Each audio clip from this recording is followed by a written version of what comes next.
Hello, I'm Crystal Azelton, Director of Space Application Programs at the Secure World Foundation. Welcome to the second day of the Summit for Space Sustainability. We had some great discussions yesterday. In our opening panel on satellite and climate change, our illustrious speakers highlighted the need for better communications between the policy community and scientists, the need for more leadership from NASA and other organizations to address both the short and long-term needs in this area, and the value of partnerships, technology transfer, and data sharing.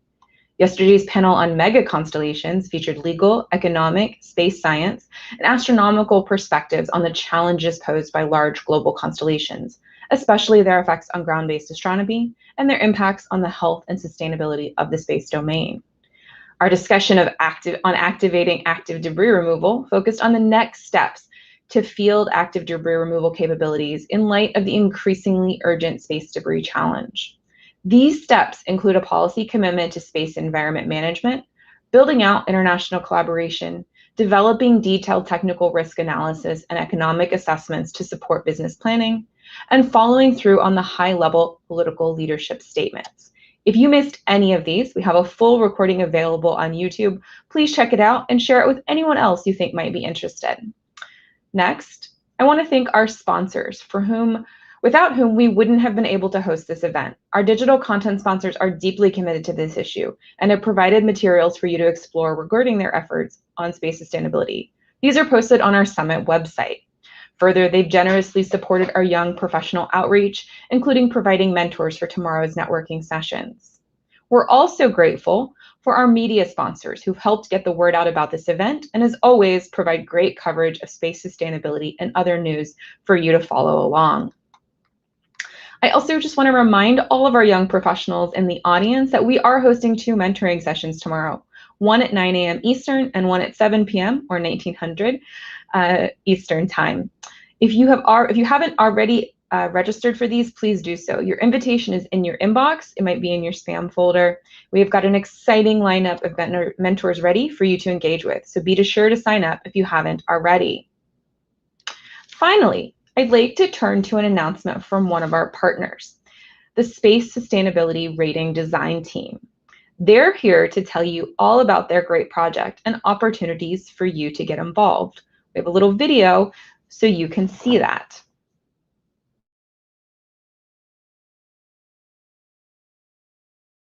Good afternoon. My name is Nikolai Hlistov, and I'm lead for Space and Mobility at the World Economic Forum. It was just several years ago that the Global Future Council on Space created the concept for the Space Sustainability Rating. And it was really in response to the growing risk that space debris poses to orbital operations. And the time couldn't be better. The idea is really to encourage better and more sustainable behavior on orbit with this voluntary approach.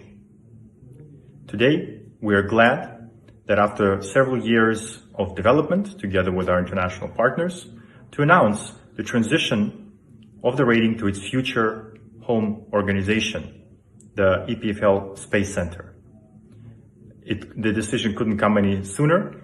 We see the risk of debris continuing to grow, and we believe that EPFL Space Center will be a terrific organization to operate and grow the rating into the future. It was a long process also of selection with a number of very qualified applicants. And after several months of discussions together with the advisory group, this is the decision that was taken, and we couldn't be happier with it. We wish all the best of luck and look forward to continuing working and transitioning the SSR to EPFL Space Center. It will come as no surprise to you when I say that certain orbital regions are currently congested with space debris and operational objects alike. Decades of space surveillance data analysis and forecasting have consistently highlighted the need for post-mission disposal and operational collision avoidance processes as a necessary precondition for the long-term sustainability of outer space. They have also indicated that slowly but surely the attitudes of operators can shift from solely being focused on direct mission goals to taking long-term considerations into account. As part of the rating process, we want to take the next step. Methods have been developed to quantify the risk and the impacts of space missions on the evolutions of the space debris environment, as well as on the collision risk to other active spacecraft. They provide an operator with direct feedback on the risks implied by simply going into or being on orbit. Indeed, in this context, space itself is treated as a limited but shared resource, and the risk is just a quantification of how this resource is being consumed. This quantitative value, an impact footprint, as known from other environmental issues around the world, ensures that we can measure how much a mission from a single CubeSat to a large constellation contributes to the goal of long-term sustainability and rate it accordingly. The Space Sustainability Rating has been designed by a 5-part design team, including the World Economic Forum, the European Space Agency, the University of Texas at Austin, Bryce Tech, and my own team at MIT. We work to identify concrete ways that operators of space systems can help reduce collision risk, increase space situational awareness, and make sure that we're reducing the creation of new space debris. Our documentation and modeling tools now provide an excellent design that EPFL can take forward into an operational system, and we're so excited to see them take it forward and continue to support them through our research. The Space Sustainability Rating will continue to evolve as other rating systems do, and we'll continue to seek your input. It's been wonderful to dialogue with many of you through conferences and workshops, virtual and in person, over the last few years as we design this process. There are still more ways for you to get involved. Governments can take some of our recommendations and use them in the regulatory environment. Space operators, please contact EPFL if you're interested in playing a role as one of the early adopters or beta testers as we continue to refine the design of the SSR. It's going to be a journey for all of us as we work towards space sustainability, and we're so proud that EPFL will play a key leadership role in the operational SSR. Space sustainability is in EPFL and Switzerland DNA, in particular as one of our research projects led to the creation of ClearSpace, a pioneer spin-off that has been selected by ESA for the first space debris removal mission. In addition, we are hosting since 2019 the Research Initiative on Sustainable Space Logistics, aiming at exploring technologies and solutions to ensure a long-term use of outer space. This is why we felt that at EPFL, we have the expertise, the energy, and the willingness to host and operate the Space Sustainability Rating. With our partners that will support us at EPFL, in Switzerland, and at international level, we aim at launching in 2022 what could be a game changer in how space missions are carried out.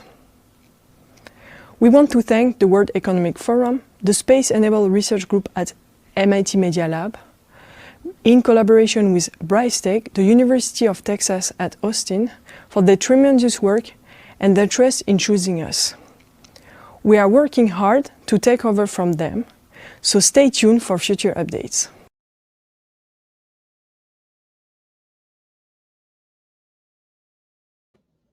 I hope you all found that introduction to the Space Sustainability Rating helpful. As you can imagine, it's a project that we here at Secure World Foundation are very interested in and active in. If it is of interest to you, please reach out to the team. For today's housekeeping notes, I just want to remind everyone that every panel will have time set aside for various audience interventions, including polls and question and answer. Just click on the link below your live stream feed or go to menti.com and enter the code below, and you can participate in the first poll of our day right now. We've also made a small adjustment to today's agenda. Instead of Victoria Sampson, the director of the DC office, my colleague Daniel Porras will be stepping in as moderator of our first panel. I'd like to go ahead and kick that panel off with a spotlight talk by Aaron Bateman.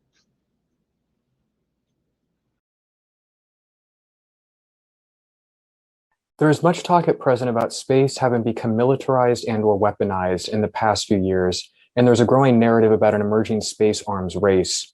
These ideas overlook the realities that space has been militarized from the beginning of the space age, and that both the United States and the Soviet Union developed and tested anti-satellite weapons during the Cold War. Examining military space competition during the Cold War reveals that US policy on anti-satellite weapons was influenced by a broad range of US national security considerations, especially divergent presidential views on arms control and differing presidential perspectives on the proper military uses of outer space. In the late 1950s and 1960s, American presidents exercised restraint in the development of weapons that could be used to destroy satellites out of fear that even the existence of such capabilities would provoke the Soviet Union to act aggressively against US reconnaissance satellites. By the late 1960s, intelligence satellites were the single largest source of US intelligence on the Soviet Union, and preserving the ability to conduct reconnaissance from space was an overriding objective of the US government. Despite this emphasis on restraint, the United States did conduct the world's first anti-satellite weapons test in 1959, and it did deploy a nuclear anti-satellite weapons system in the Pacific in the 1960s. The latter was, however, a limited capability that was designed to defend against orbital nuclear weapons and was quickly moved into a mothballed status. US government commissioned studies from this period concluded that the United States was more dependent on satellites than the USSR, especially for reconnaissance, and that US anti-satellite weapons would be a very limited deterrent value.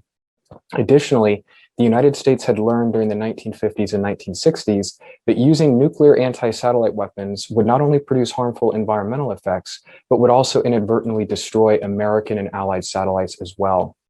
US officials had concluded, therefore, that anti-satellite weapons were of very limited military utility. These early efforts did nevertheless provide the Soviet Union justification to move forward with its own anti-satellite weapons program. By the early 1970s, US intelligence had learned that the Soviet Union was testing a co-orbital anti-satellite capability. President Richard Nixon did not, however, want to pursue a similar capability out of fear that it would undermine ongoing arms control negotiations. Satellites were identified as the primary means for verifying SALT-1 in the 1972 ABM Treaty. The latter precluded the development of new land, sea, air, and space-based missile defenses. The interpretation of this treaty would be especially contentious in the 1980s when Ronald Reagan sought to develop space-based missile defense. The 1970s was a time of transformation in both American thinking about space and the military uses of space by the United States and the Soviet Union. Both countries had begun to use reconnaissance satellites to support tactical military forces. Consequently, because of Soviet space-based naval tracking capabilities, along with Moscow's anti-satellite program, the White House commissioned a panel that had concluded that it was, quote, no longer tenable to think of space as a sanctuary, unquote. Notably, détente between the superpowers was breaking down, and President Gerald Ford authorized the development of a new US anti-satellite weapons program, not to match the Soviet capability, but rather to be able to hold Soviet space reconnaissance systems at risk. Additionally, the Ford administration maintained that verification of an arms control agreement constraining anti-satellite weapons would be especially problematic.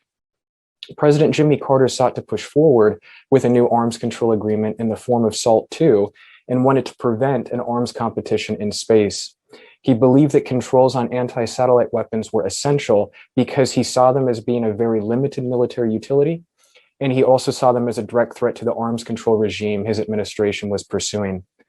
The US and the USSR were making progress in anti-satellite weapons talks until the Soviet invasion of Afghanistan in 1979 that significantly derailed the strategic arms dialogue. Notably, unlike Ford, Carter believed that verification of an arms treaty limiting anti-satellite weapons was indeed possible. Oftentimes, alleged problems surrounding verification were used during the Cold War as a political argument against arms control. With any arms control agreement, verification mechanisms cannot be properly evaluated until the parties involved determine what they specifically want to limit.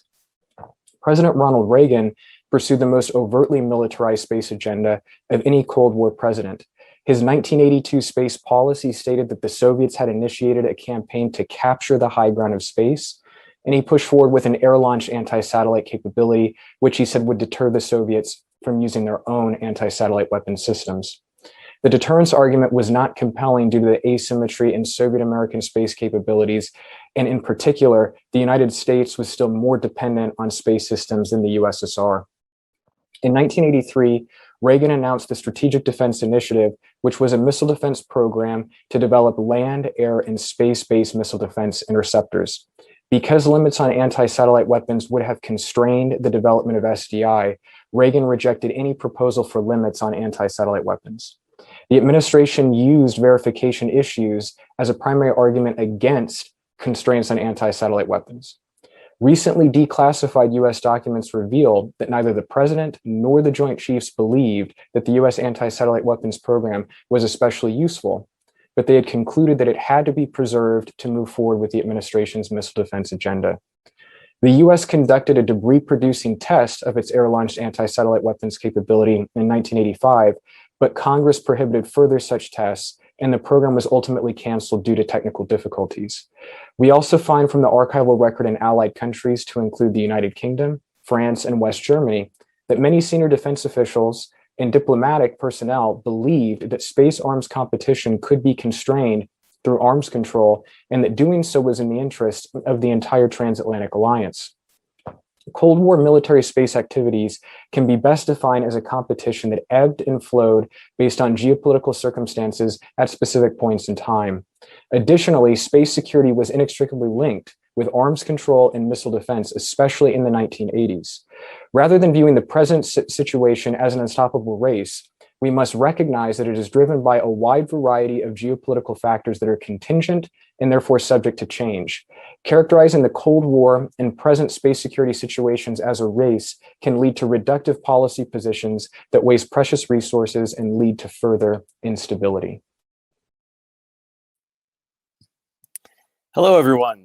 My name is Daniel Porras, and I am filling in for my colleague, Miss Victoria Sampson, who can't be with us today. I'm the Director of Strategic Partnerships and Communications at Secure World Foundation, and I'm very excited to be moderating this panel today.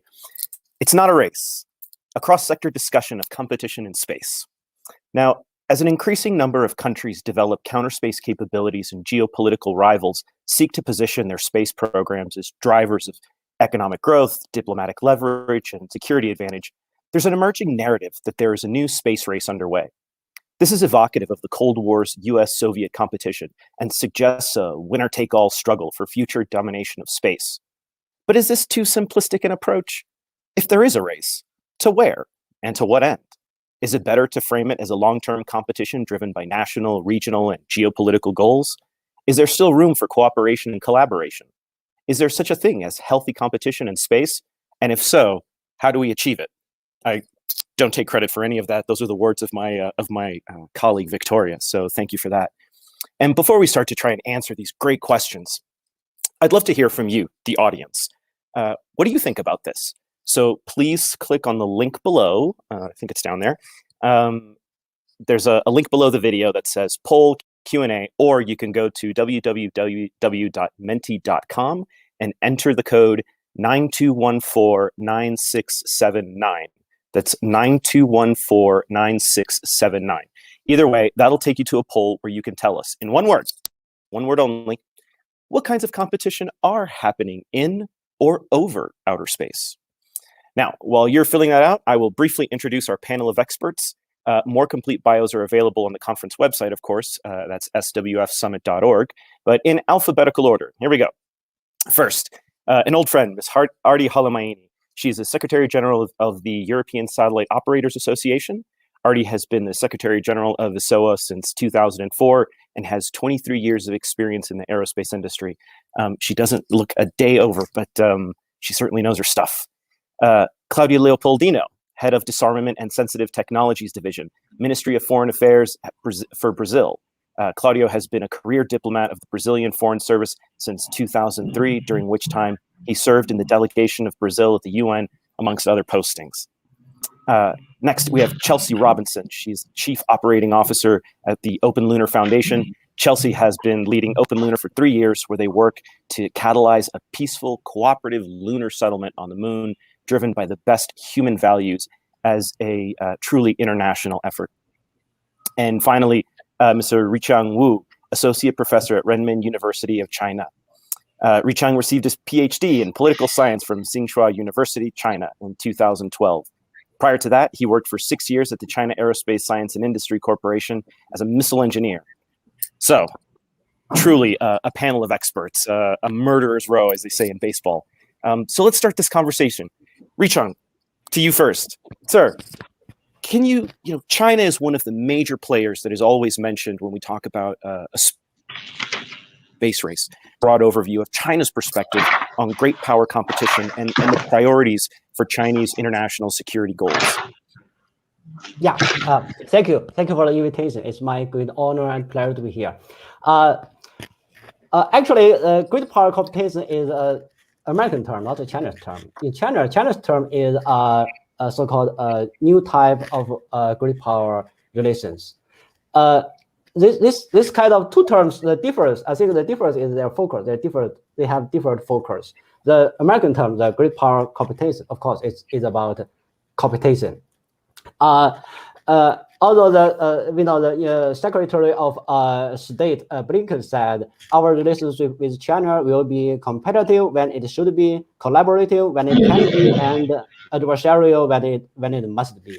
But obviously, up to now, I think the Biden administration's China policy, I mean, the dominant paradigm is still competition. Not from Chinese perspective, it seems that the not much differs between Biden and the Trump administration.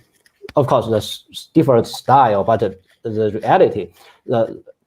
For China's policy, the so-called new type of great power relations is about cooperation. Focus on cooperation. You know, the new type of great power relations is about non-conflict, non-confrontation, mutual respect, and win-win cooperation. So, so we believe that China and the United States face a lot of common problems, such as space debris, and like climate change and nuclear proliferation, and we need to work together to solve those problems. So, you know, as China's capabilities rise, you know, it's naturally there will be some degrees of competition. We realize that, but we hope that the competition would be healthy. It's not and should not be a zero-sum competition, and both sides should try to avoid the conflict. Okay, I think that's really encouraging and a very encouraging position. So we just have to figure out how to make sure that we're all getting the same messages.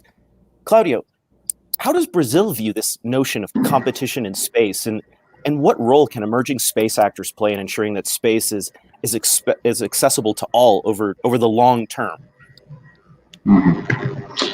Thank you very much, Daniel. It's a pleasure to be here. Well, from our side, our perspective, competition in space is basically a reflection of how important space has become to all of our societies. Space infrastructure is a critical infrastructure, and the functioning of our societies depend on them, and not just for spacefaring nations, but for all nations.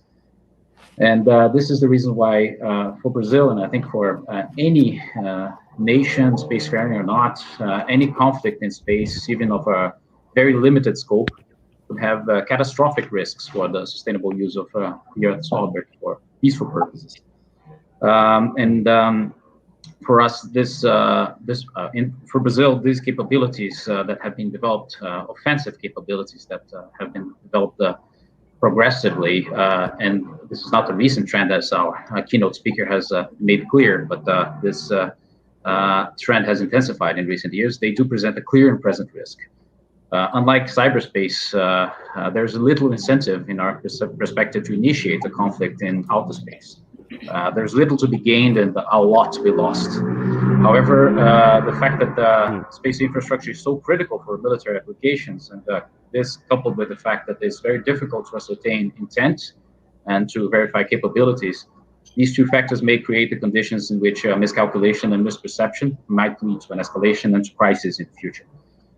Brazil is a developing country that has a wide range of space capabilities and plans to significantly increase those capabilities in the future. So it's in our utmost interest that the space remains peaceful, stable, safe, and accessible to all nations. And we believe that emerging space actors such as Brazil can and should play a key role in advancing the goal of preventing conflict in space.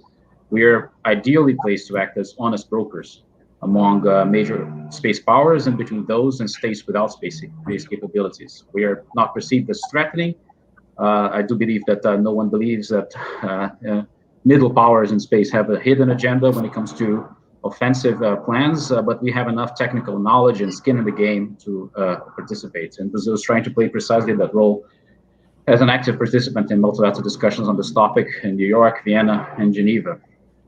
We have played a key role in particular in the CD, and also Brazil chaired the GGE on Paris that recently concluded, however, without a consensus report. We'll talk about more about this later.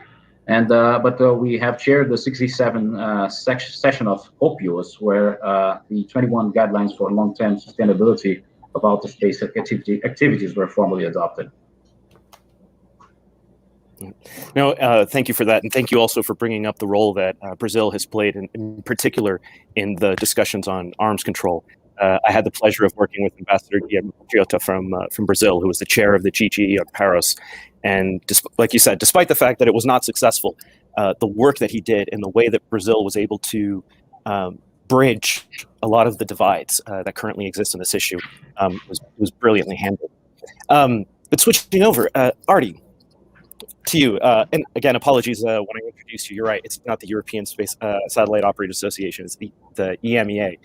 Sorry for that. But Artie, how does the space competition affect the commercial sector? What are the priorities for the security and stability of outer space, in particular for those countries that we regularly see included in this narrative about a space race and space competition? Thank you. Thanks, Daniel. Thanks for inviting me to be here on behalf of ISOA and our members.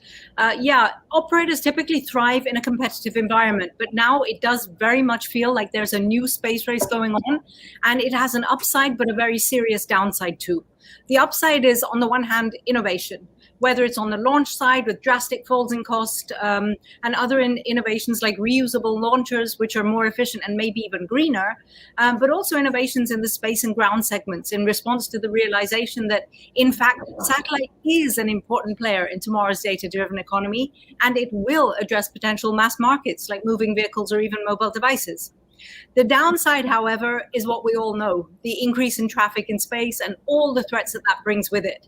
It's not like a car crash where you can clean it up and life can continue as normal for everybody else. In space, everyone is affected, and if the Kessler effect is ever triggered, then suddenly future reliance on space services, which today underpin the normal functioning of society in a way that I think most people have no idea about, could come to a grinding halt. The risks are definitely not what they were a decade or two ago. Back then it was high impact but low likelihood, and now we're looking at high impact, high dependency, and increasing likelihood. I think another downside is that the sense of purpose is being lost. So for me, ultimately, the value of any technological advancement has got to be the value that it brings to people on Earth. And if we think about the race to put the first man on the moon, for instance, it was a genuine technological feat that was worth going for. And the technological development that was necessary paved the way for space exploration that brought a greater insight into the origins of the universe, etc. Now we have to ask ourselves, is mankind really at the center of what's happening now? Or is it more about geopolitics? The consequences of which are not only increasing risks in space, but also affecting other communities like astronomers. LEO broadband is certainly a worthy cause and potentially a commercial opportunity, but I'm not sure that every region really needs its own system, especially when any single business plan would typically require a global market. So from my perspective, I think it's a shame that there isn't a greater sense of cooperation and trust rather than competition. And that's why the plethora of announced LEO systems have both a commercial and a political element. And just like before, the new systems require both private and public stakeholders in order to be sustainable. So the commercial space sector finds itself in a bit of a predicament with all this going on. On the one hand, making the business case for LEO broadband systems has and still is a troublesome one. But the ship is sailing. And if I can use a metaphor, the more operators that weigh in, the more difficult that ship is going to be to turn. So whether it's with private or public support, operators are increasingly jumping on board, not knowing the destination, but they don't want to miss out on the ride. It's a bit like the gold rush that was as much about the adventure as it was about potential wealth creation. And sometimes I get the feeling that the race to space is quite similar. What I can tell you is that ISOA members take this, both the opportunities and the threats, very seriously. And I believe nearly all of them participate actively in some kind of space traffic management system, whether it's through the Space Data Association or the EU SST initiative or another one. And our members are concerned not only about space traffic management, but also about ensuring a fair commercial playing field where competition can thrive with the assistance of government, but without skewing the market. Thank you. So there was a lot there, Artie, and I think we'll be looking at it. Thank you also for driving home that same point that we heard yesterday in the Spotlight talk about the LEO constellations, and that soft power seems to really be a driver for the demand, even though there may or may not be a lot of utility for so many systems. So I think that is another very important component to keep in mind.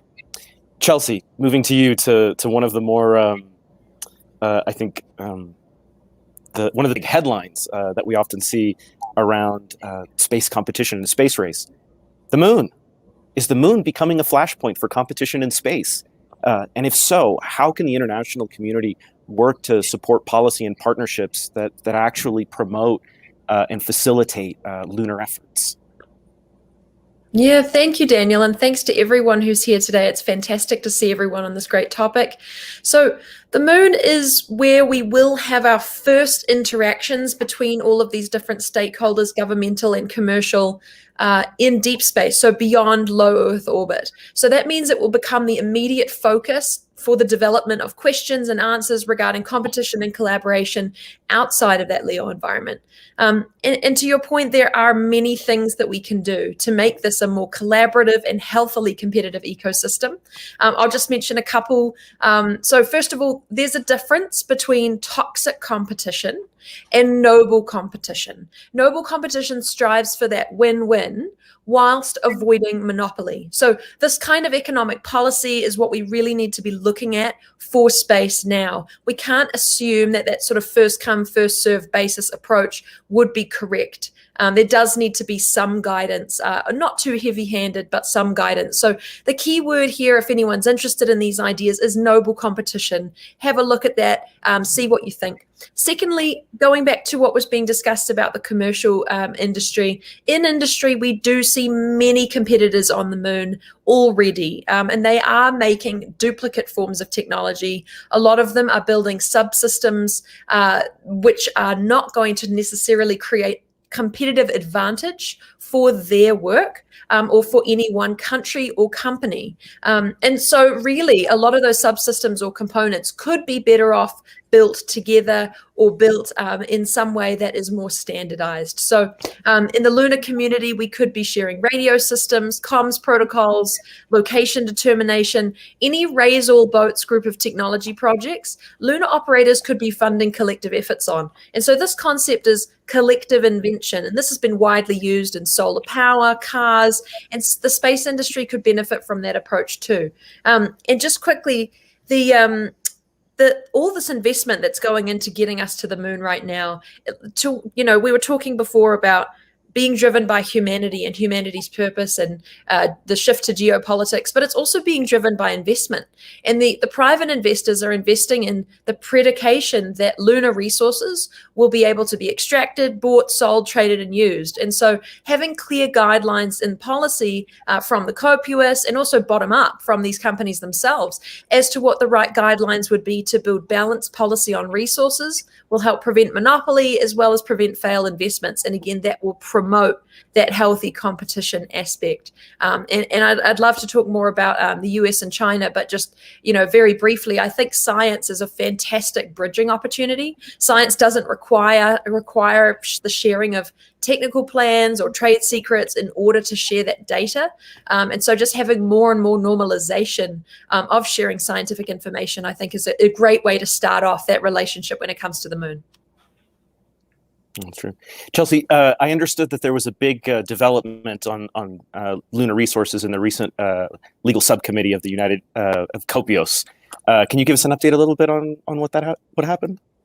Very briefly, the legal subcommittee of COPIOS met for 2 weeks in early June, and the outcome was to create a working group with a mandate to develop some understanding between the COPIOS membership and different stakeholders of what the right kinds of resource regimes or resource guidelines might be for the future of lunar resources. It's very much a starting point, but it is a fantastic starting point. So we're very excited to see that happen. Excellent. Okay, so before we go to the next round of questions, I'd like to call up the results of our poll. What do you, the audience, think of competition is in or over space? Haha, commercial. That's surprising, but I think it's also quite telling and maybe quite hopeful as well. Good to see prestige there. Of course, we do know that typically when a lot of countries are engaging in some of these missions, they love to tout it as national prestige. So certainly that goes a long way. Military seems to be the next one. Okay, so that's certainly taking us into another direction that could be stabilizing or destabilizing for the long-term sustainability of outer space. But certainly we'll see. There's some really fascinating terms in there.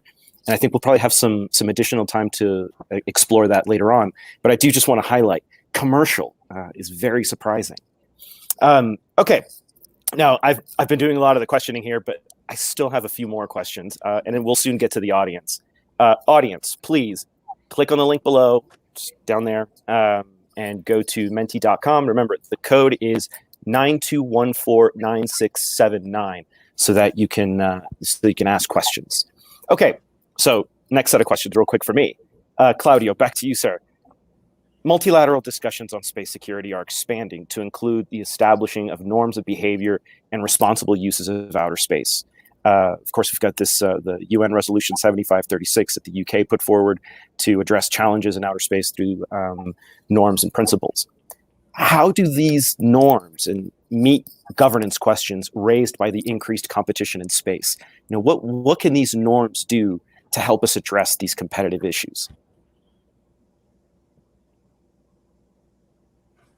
Perspective, we've always been, since time immemorial, supporting the commencement of negotiations of a legally binding instrument that would complement and expand the obligations established by the 1967 Outer Space Treaty. However, for many decades now, at least since the 1980s, these discussions have been basically leading nowhere. Modalities for negotiation of a legally binding commitment on Paris have repeatedly stalled, be it in the Conference on Disarmament, the CD, and the wider framework of the UN. As I said before, the best shot we had in recent memory has been the GGE that was established by the group of governmental experts. Sorry for the acronyms. That has been established by the UN General Assembly, and that concluded in 2019. And we had the honor to chair through Ambassador Patriota, that you have already mentioned, a very skilled and experienced diplomat. This GGE was tasked with coming up with the basic elements that should guide negotiations of a new treaty on the matter. We had extremely productive discussions in this GGE, which were condensed into a very substantive and balanced draft report. But at the last minute, it became apparent that the consensus could not be reached on the adoption of this text. And we believe that this result was not due to any shortcomings of the draft report itself. It has been generally recognized as a very, very coherent and sound basis for future discussions by basically everyone. But this was due, in our perception, to the general political environment in which the group was operating, which was marred by a lack of confidence and basic mutual trust among key space actors. At the CT, likewise, discussions on Paris, on the prevention of arms race in outer space, have been paralyzed since 2018. And it's against this background that Brazil, despite always having supported a legally binding treaty on this, on the prevention of an arms race in outer space, we have decided to support a different approach. Given the impossibility of adopting a mandate for negotiations, we believe that the international community cannot afford to wait for the ideal political conditions to materialize. Things are progressing very fast, and we basically might lose the train of history if we decide to do so. So this is why Brazil has opted for supporting a gradual development of norms, rules, and principles based on political commitments, which could be described as a bottom-up approach. And we decided to support the resolution that you mentioned, 7536, that was tabled by the UK last year. We do expect that these discussions will contribute to the adoption in the short to medium term of political commitments, of a coherent body of political commitments that will build upon the existing transparency and confidence building measures that have been adopted in the context of the UN. And that these commitments hopefully will pave the way for formal lawmaking efforts in the future. That's a really interesting shift that we've been seeing that you've just described. Also, for years we heard that legally binding instruments were a non-starter, but more and more we're hearing this position that, well, let's start with some political agreements first, and then see if we can't build to something more sustainable. I also recommend that everyone go and check out the submissions to UN 7536. I believe there were like 18 states that submitted, along with some academic institutions. If you just kind of want to get a sense of where a number of countries are thinking along in these issues. Artie, back to you. And this is always a difficult blend of topics, but from the commercial perspective, what is more destabilizing, the proliferation of counter space capabilities, or a lack of, say, rules of the road for space actors, and why? Sure. So proliferation of weapons in space is by its very nature destabilizing, obviously, but that's a different question to what the biggest threat is to space sustainability. And I think that the real threat to space sustainability is the lack of true space environment impact assessments of systems before they're deployed. It feels a lot like climate change. We can see the threat, we understand the threat from a theoretical perspective, but we don't actually do anything about it until it's too late. And I think we should not fool ourselves that technology like debris removal technology is going to solve the problem, because technology takes time to develop. And just like carbon capture, debris removal technology is always going to be 5 or more years away from being done at scale. And in the meantime, thousands of more satellites will have been launched to make the situation even worse. So indeed, without rules of the road in place, these satellites themselves, almost become the weapons to fear the most, if you will. We need rules of the road for safe, but they require international consensus, and that takes time. And some of the key voices who need to agree have got obvious industrial interests to protect. I'm sure we all read about how the G7 committed to the safe and sustainable use of space. And it's all well and good that this gets onto the G7's agenda, but they cannot deny the race for LEO broadband, the geopolitical significance of which appears far more important than safe space. This isn't a game, it's real life. And as I said before, society at large really relies on space services in a way that most people, and I hope this isn't too politically incorrect, but I'm beginning to think that even includes world leaders, just don't realize, because nothing has gone dramatically wrong yet. But from the private operators' perspectives, rules of the road are not just about physical space. They're also about preventing interference between non-GSO and GSO systems. And this is something that our members really care about.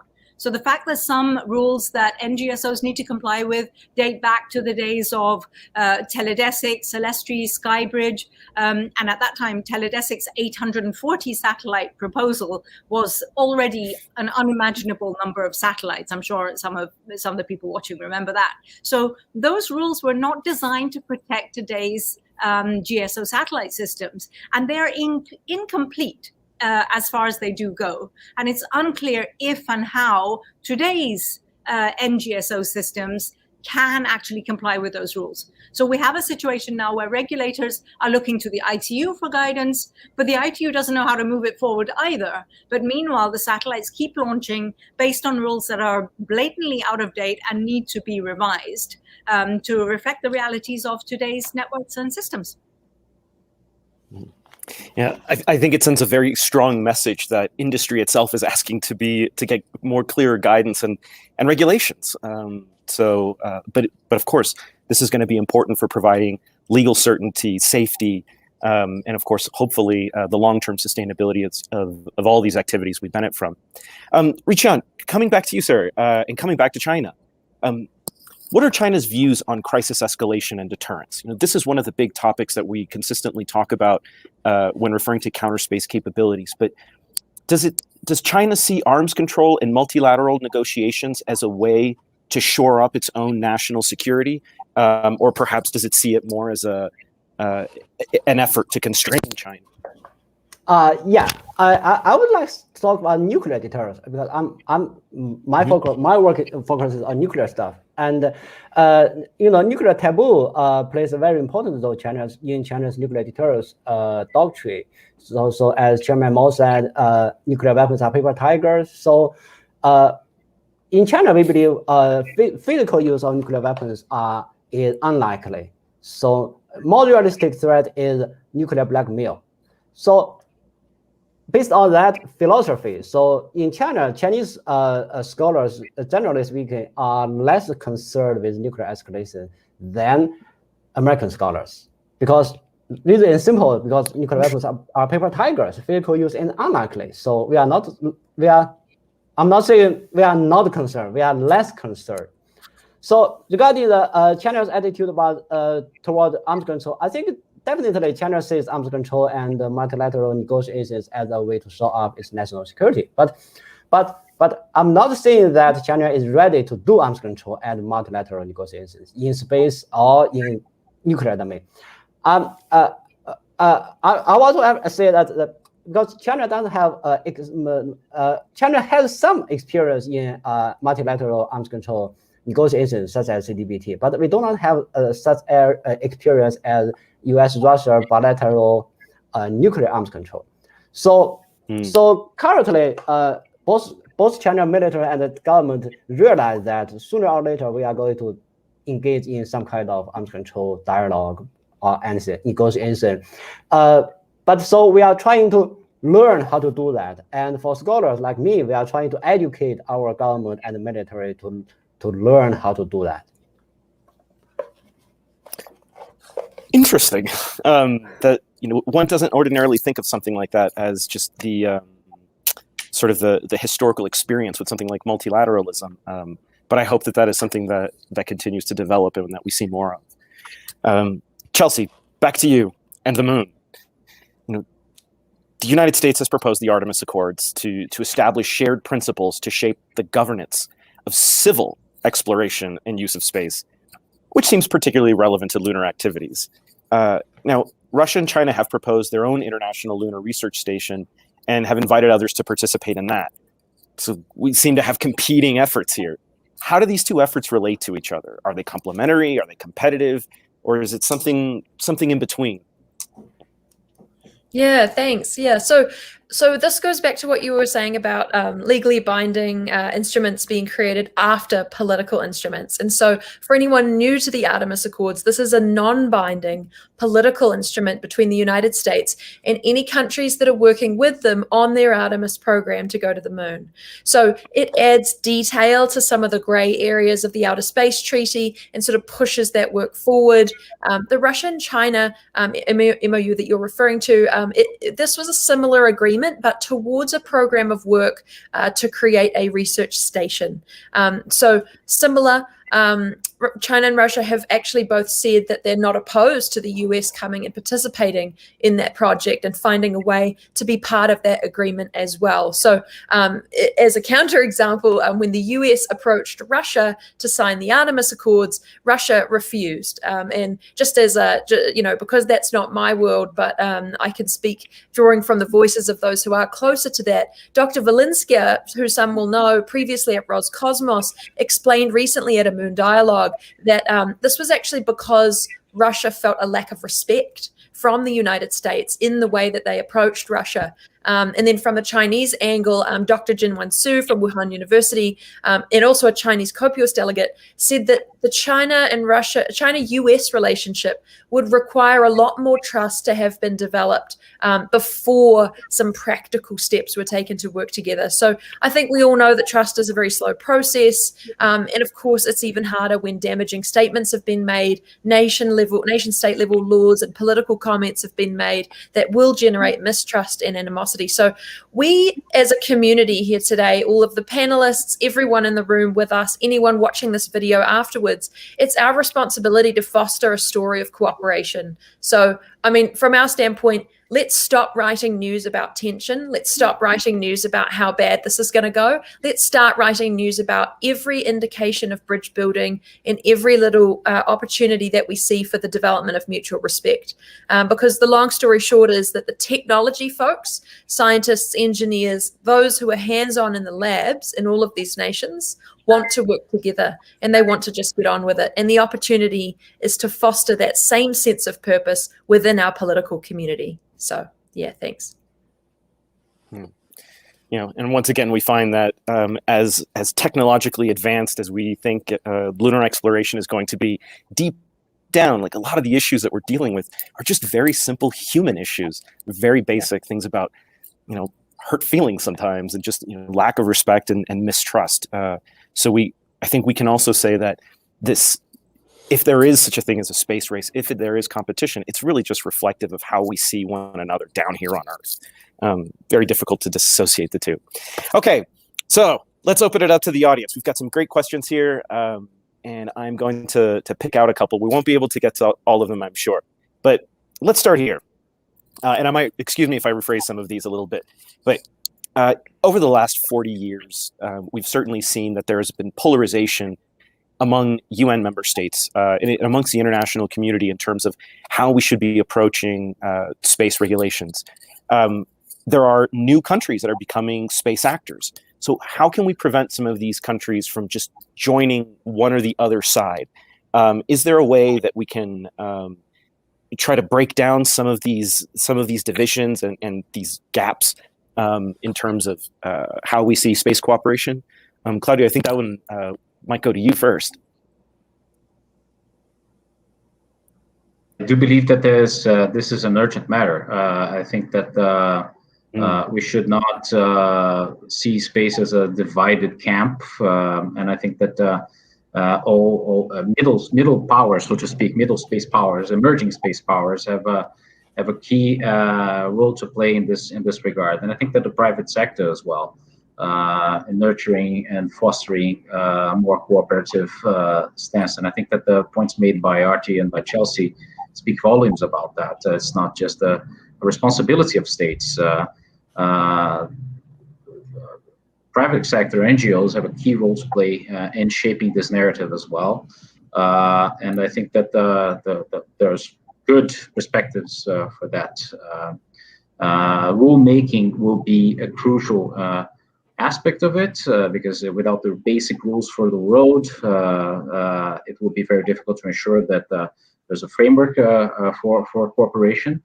But I think that I'm optimistic. I was a little skeptical in the beginning of this process that we've seen in the first committee of the UNGA last year, but the responses that we received to the ones you mentioned, to the request for national positions on responsible state behavior, at least into my mind, point a promising way for this process in the future. Richung, let me also put that to you as well. You know, we've seen, for example, there are efforts by China to use soft power to try and pull greater or more partners around the world, and they're certainly doing this in a number of industries, and space is one of them.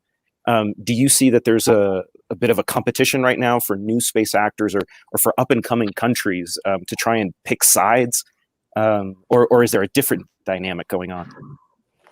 Hopefully not. I would frame China's behavior as a result of Americans' refusal to cooperate with China. Actually, through my dialogue with Chinese space people, they are all eager to cooperate with other countries, and especially United States. But United States, because of the domestic law, and so China cannot cooperate with United States. So that's why China said, okay, we have to do everything by ourselves. And while we are doing that, we are open for everybody. So I hope China's this kind of cooperation could encourage general cooperation for all countries rather than to build a divided domain. Hopefully the former. No, yeah, and hopefully the United States will and China will find some area that they can cooperate on, and just start making small steps towards building some trust. Claudio already kind of touched on this, but there's a question here on it as well about the commercial sector. You know, what can the commercial sector contribute to these dialogues on, around competition, particularly on security side of things? Certainly, the UN has been asking for input from the commercial sector. You know, how can industry join these conversations, especially at the multilateral level? First of all, I think they need to be invited to participate in them. There's always this perception that industry is with their vested interest, their commercial interest, they don't really care about the greater good. And that's not true, obviously, because we are the ones, the operators are the ones who have made the largely private investments and often huge private investments into the assets in space. So they are very serious about this, and they are very genuine in their desire to protect those assets, and therefore the contributions that they will bring to this dialogue are extremely valuable. They're the ones with the first-hand experience of how to manage assets in space, how to exchange data, how to do that in a confidential and secure way. So you find even competing operators are working very, very closely together because they do succeed in leaving corporate interests at the door when it comes to talking about something which is essentially the greater good. You know, in this dialogue, you make me think of the World Radio Conference, which is, you know, the ITU event where spectrum is decided, who can use which spectrum and so on. Spectrum is often referred to as a global commons. And we do the same about space. But yet in the spectrum field, we can still manage to have a global consensus building process which comes up with a fixed outcome every 4 years and which updates a treaty every 4 years. If space is a global commons, why can't we do that in space as well? And the private sector would be, you know, central and key to that.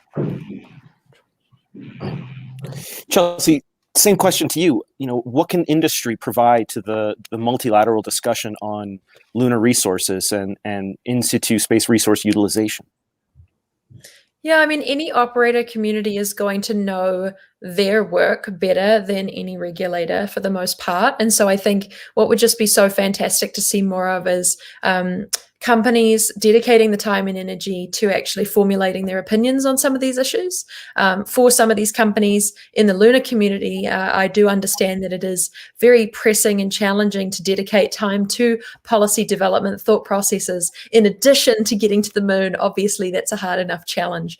But I do think that if there was a little bit more fostering and some proactive position development, then that would then allow them to come to the table with a bit more power and strength of that narrative that they want to see put forward. We do have some very prominent voices in the investment community and in the private community of the lunar sort of transit groups that exist. But a lot of times it's an oversimplified, you know, set of narratives that we're hearing rather than in the nuance. Artie's point about the commons that you're referring to in regards to the ITU, that same type of leadership could be coming also from some of these lunar actors in concert as well. I think one of the challenges is that there is quite a big difference between some of these larger transport companies like the SpaceX's and the Blue Origins and some of the slightly smaller transport companies in the commercial lunar payloads groups, such as, you know, Astrobotic and Intuitive Machines and all those good teams and iSpace and whatnot.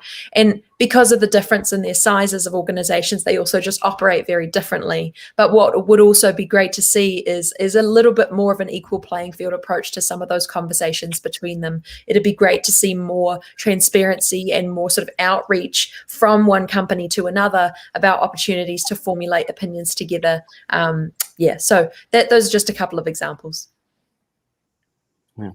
Here's another great question from Artie, and Claudio, maybe you can help with this one. What, at the United Nations, we're often asking, like, okay, how do we get industry involved?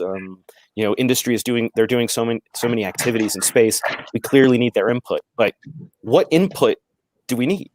What does the United Nations need to hear from industry?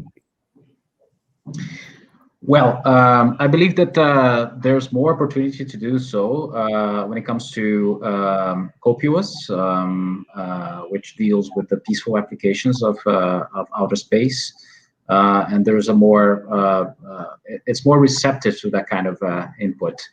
The CG, the conference under the arms control side, there's been little to none input in that respect. The CG is not a particularly suitable body for that kind of interaction. But as I said, I think that it's one asks, what possible shape that could have in the CD. It's almost too mind-boggling to consider. But in this new process that we are witnessing, the one that was initiated by last year's resolution proposed by the UK, I think that all options are on the table. It's still very unclear what shape those discussions could take, but at least from our perspective, the ideal setting for this would be an open-ended working group along the lines of similar initiatives that have been undertaken in the past by the General Assembly, open to the participation of all member states, because this is an issue that does not concern only spacefaring nations, it concerns the entirety of the UN membership, and with appropriate mechanisms to ensure that private sector and NGOs and academia can meaningfully contribute. I think that a model for this can be sought, not necessarily the be-all and end-all, but at least a baseline for how to move forward in this respect. Would be the open-ended working group that has just been concluded on cyberspace, on cybersecurity, in which there was a mandate for these actors to be heard and to present their views. It was not optimal in our perspective, but at least there was an opening for that to happen.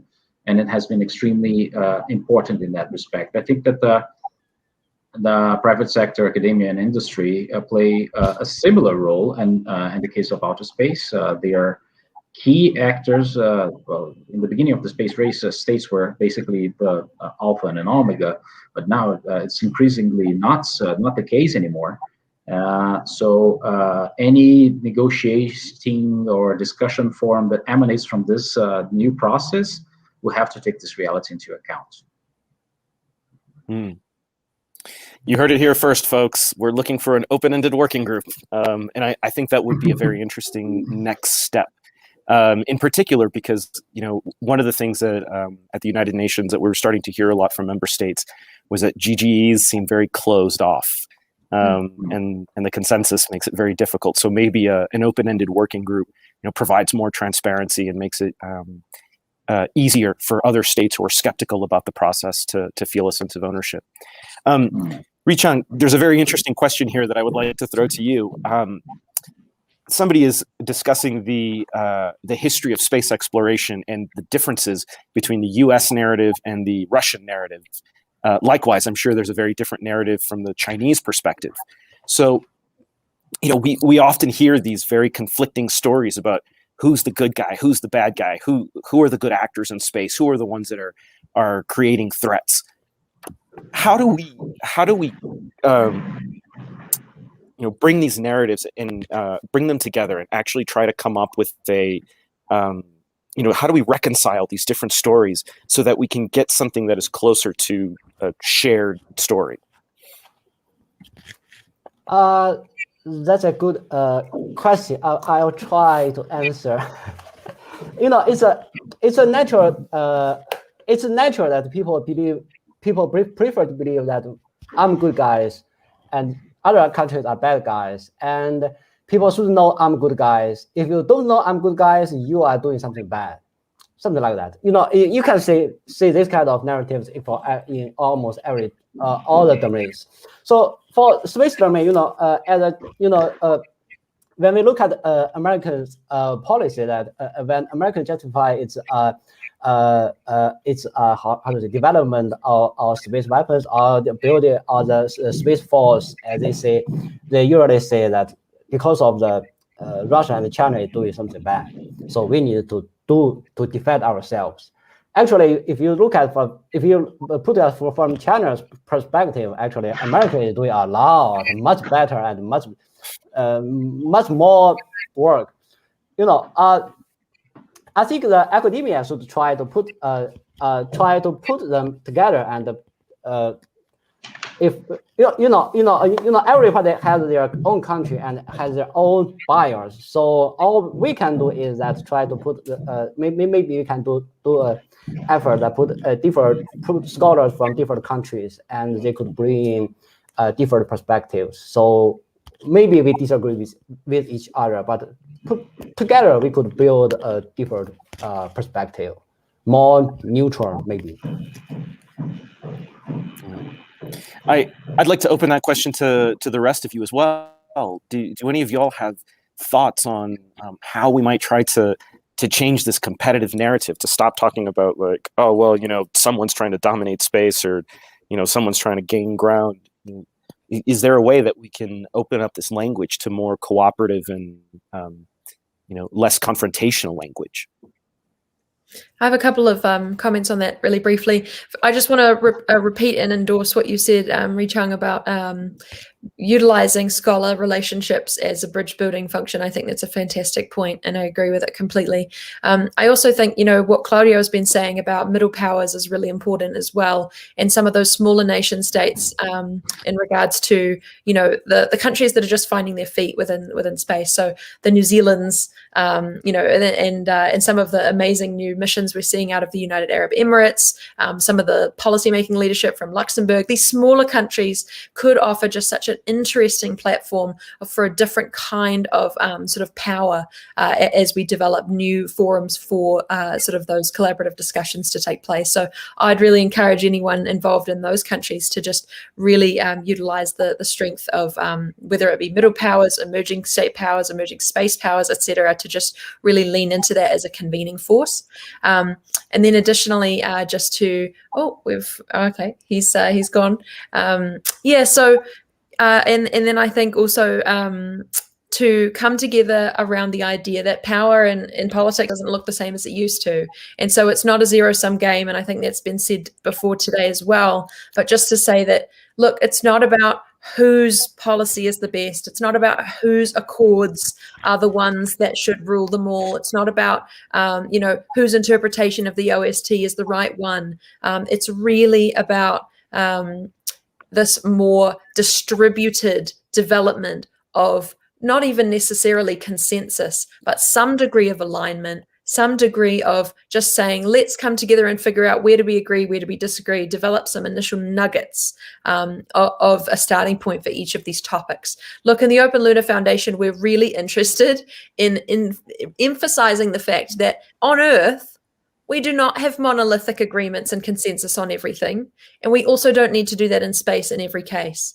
And so we don't always have to drag it into the arena of consensus versus conflict. Those are not the only two versions of the world, consensus versus conflict. There are so many different ways to come together in sort of an interesting combined set of regimes that complement each other and reinforce each other. And we need to get creative in that regard and stop seeing, the moon in particular as this monolithic rock in the sky, but actually a really complex system. So that's my wrap up. Thanks for having me. That was perfect. And actually, I think that leads us into, a great question for final thoughts, as we are running out of time here pretty soon.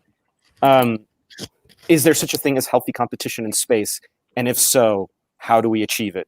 You said before, Chelsea, of course, that there is this idea of noble competition.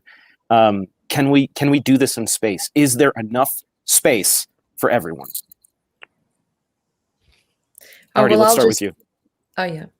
Or Chelsea, yes, please, go ahead.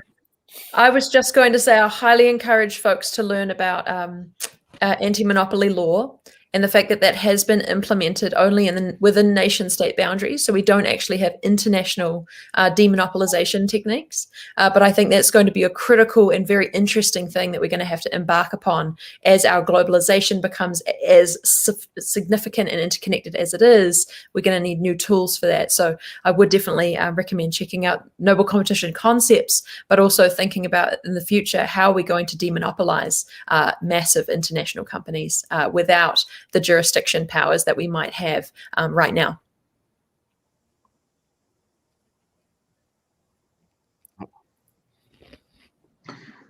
Well, I do agree, and I think that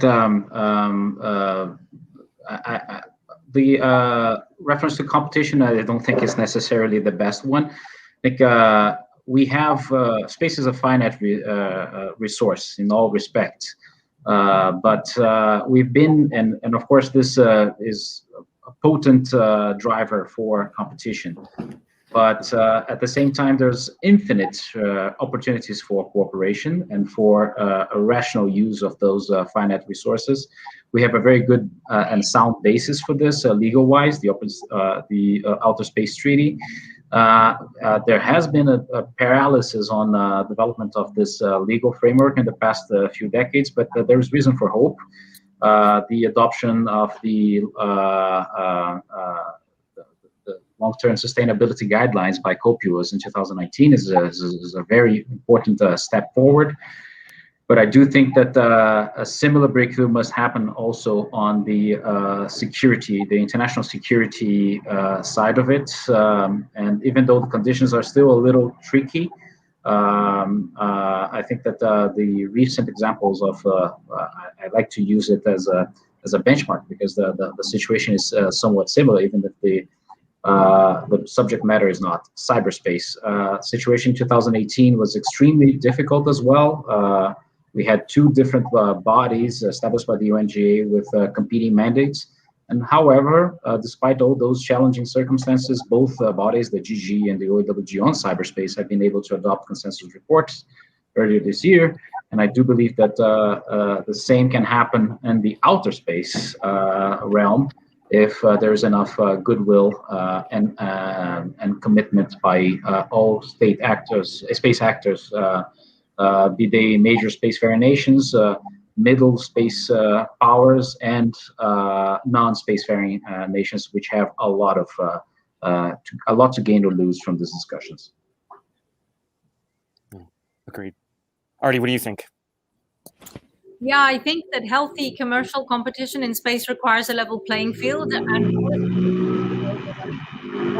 now it has become a chess game where policymakers aren't just enablers; they're actually trying to play as well, and that means that suddenly the playing field may not be level anymore, and the regulatory framework might then get skewed. So it shouldn't be a gold rush land grab, especially when the stakes are so high in terms of both investments and risks. And as I said, the value of the technology advancement has got to be in the value it brings to people on Earth. The user's got to be at the center of the equation. And right now we have Starlink, we're receiving US government support. We have Amazon getting involved for cloud services, China planning a system for its Belt and Road initiative, the EU pursuing a system because the US and China have got one and they can't be left behind. And then Russia obviously with its Vera program. Who's going to be next? India? These are all unsustainable land grabs where the user is completely incidental to the discussion. So it's nice talk about safe space amongst the top guns, but no meaningful and open discussion about the cumulative consequences of these initiatives and whether there isn't a better way of achieving what the world really needs. And I think that would be a healthy discussion to have. Absolutely. Thank you. Richan, sir, we give you the last word. Thank you.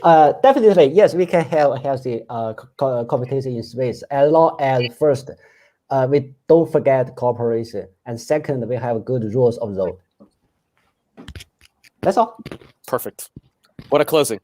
Short and sweet. Well, thank you, everyone. I want to thank my panelists. This was a fascinating conversation. I've got lots of notes to take away, and I'm sure we'll be discussing this. If any of your friends missed this panel, don't forget to tell them that the entire event has been recorded and will be available soon. I know they're going to want to listen to this one.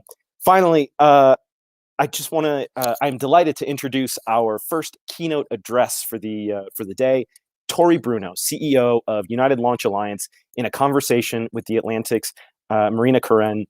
Folks, there aren't going to be any questions for this interview. We're going to let Marina do that. But again, thank you very much, everyone, for joining us. We're delighted to have been able to have this conversation. And I hand it back to our producers. Take it away.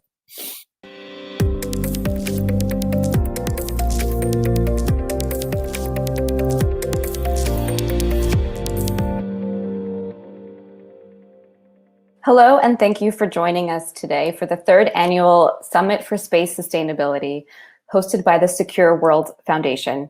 I am Marina Koren. I am a staff writer at The Atlantic, where I cover all things space. And I'm glad to be here today at the summit in conversation with Tory Bruno, the president and CEO of United Launch Alliance. Hi, Tory. How are you? Hi, Marina. I'm doing great. Where are you beaming in from today? Today I'm coming to you from outside Denver, Colorado. Okay, all right. How's the weather up there? It's actually pretty hot here right now. Yeah, same here in DC. Well, thanks so much for joining. So the other day I saw that you virtually attended a House hearing on the future of the FAA, the FAA and the future of spaceflight. And in your written testimony, you described Earth orbit as a natural resource, which is true, but at the same time, it's very much an economic space. And I'm wondering how you square those two realities as someone who's in the business of launching things into that arena. Oh, absolutely. What a great question. So, it is a natural resource because it's, in a way, a global commons that we all use to, observe the Earth and understand climate and environment better, but we also do business there. We have substantial economic activity in Earth orbit, somewhere in the neighborhood of $300 to $400 billion a year of business is done in space, both in communications and in national security and in science and, of course, climate. So the trick is to balance those in a way that does not, harm that natural resource, doesn't make it an environment where we can't all utilize it to do peaceful things in space, while at the same time doing good things for science and for the planet. Mm-hmm. Right, yeah. Also at this congressional hearing the other day, there was discussion of the FAA recently streamlining its launch and reentry regulations, and you said that launch providers who don't comply with the new rules should face impactful consequences. Can you elaborate on that? What kind of actions do you see as requiring more stringent enforcement, and what kinds of consequences do you think that launch providers should face? Oh, absolutely. And really the context for that is this wonderful environment we're in, where there are more providers and new things being done in space and exciting missions like what we referred to in that hearing as the mega constellations that will be taking the internet to space and bringing new functionality. So there's all this wonderful, wonderful things that are happening, while at the same time, it's much more open commercially. So new providers, original, sort of traditional providers. And what we need to be mindful of are really two things: public safety, the most important thing, and preserving that natural resource, which primarily comes in the flavor of being responsible around orbital debris. So in terms of the public safety matters, the FAA is charged in the commercial arena with making sure the general public is not harmed or impacted primarily by rocket launches, by going to space. And it's important to recognize that, a rocket is an incredibly complex machine, and it has enormous destructive potential. We make it look easy, but it really isn't easy. And it's not an airplane. Even a big jumbo jet sitting on the runway that might have 100,000 gallons of fuel in it is, could be a pretty scary thing if it landed or crashed in the wrong place. A rocket has 1,000,000 pounds of fuel in it, and it is much more energetic. And while an airplane never really flies, much more than 500 miles per hour, a rocket will break the sound barrier in about 2 minutes flat. So the regulations that FAA applies and the licensing procedure that it applies to commercial space launch providers are really all about safety, and they have to be taken seriously. And so if a new provider or a traditional provider violates their license or does something that is contrary to these safety regulations, there should be a deterrent set of penalties that will cause them to think twice and not do it, even if they're not necessarily, bought into the whole process of obeying the regulations and being careful with public safety. And what kind of penalties could those be? Well, the law today allows the FAA to end or prohibit a launch, and they also allow them to apply fines of $100,000. I can tell you that on a major space vehicle launch, a delay of a day or two can cost $1 million, $2 million. So a $100,000 fine in comparison to that isn't really a deterrent. And the interruption of launches is, but the financial penalties are really a little bit out of balance with how expensive it is to actually stand up the launch crew and all of the assets that are involved. So I would advocate for a set of penalties that are effectively deterring the behavior of operators who would not otherwise be responsible. And I also want to say that you shouldn't have to do that, but you do. In some cases, I think it will potentially be necessary as this environment expands. Mm-hmm. Yeah. I'd like to talk a little bit about the proper and safe disposal of rocket stages. Because obviously these pieces of hardware can seriously contribute to space debris.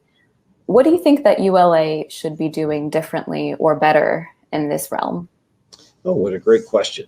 Well, I want to say first that, there are government guidelines on how to mitigate orbital debris. And for commercial providers, these are largely voluntary. We take them very, very seriously, no matter what the launch is.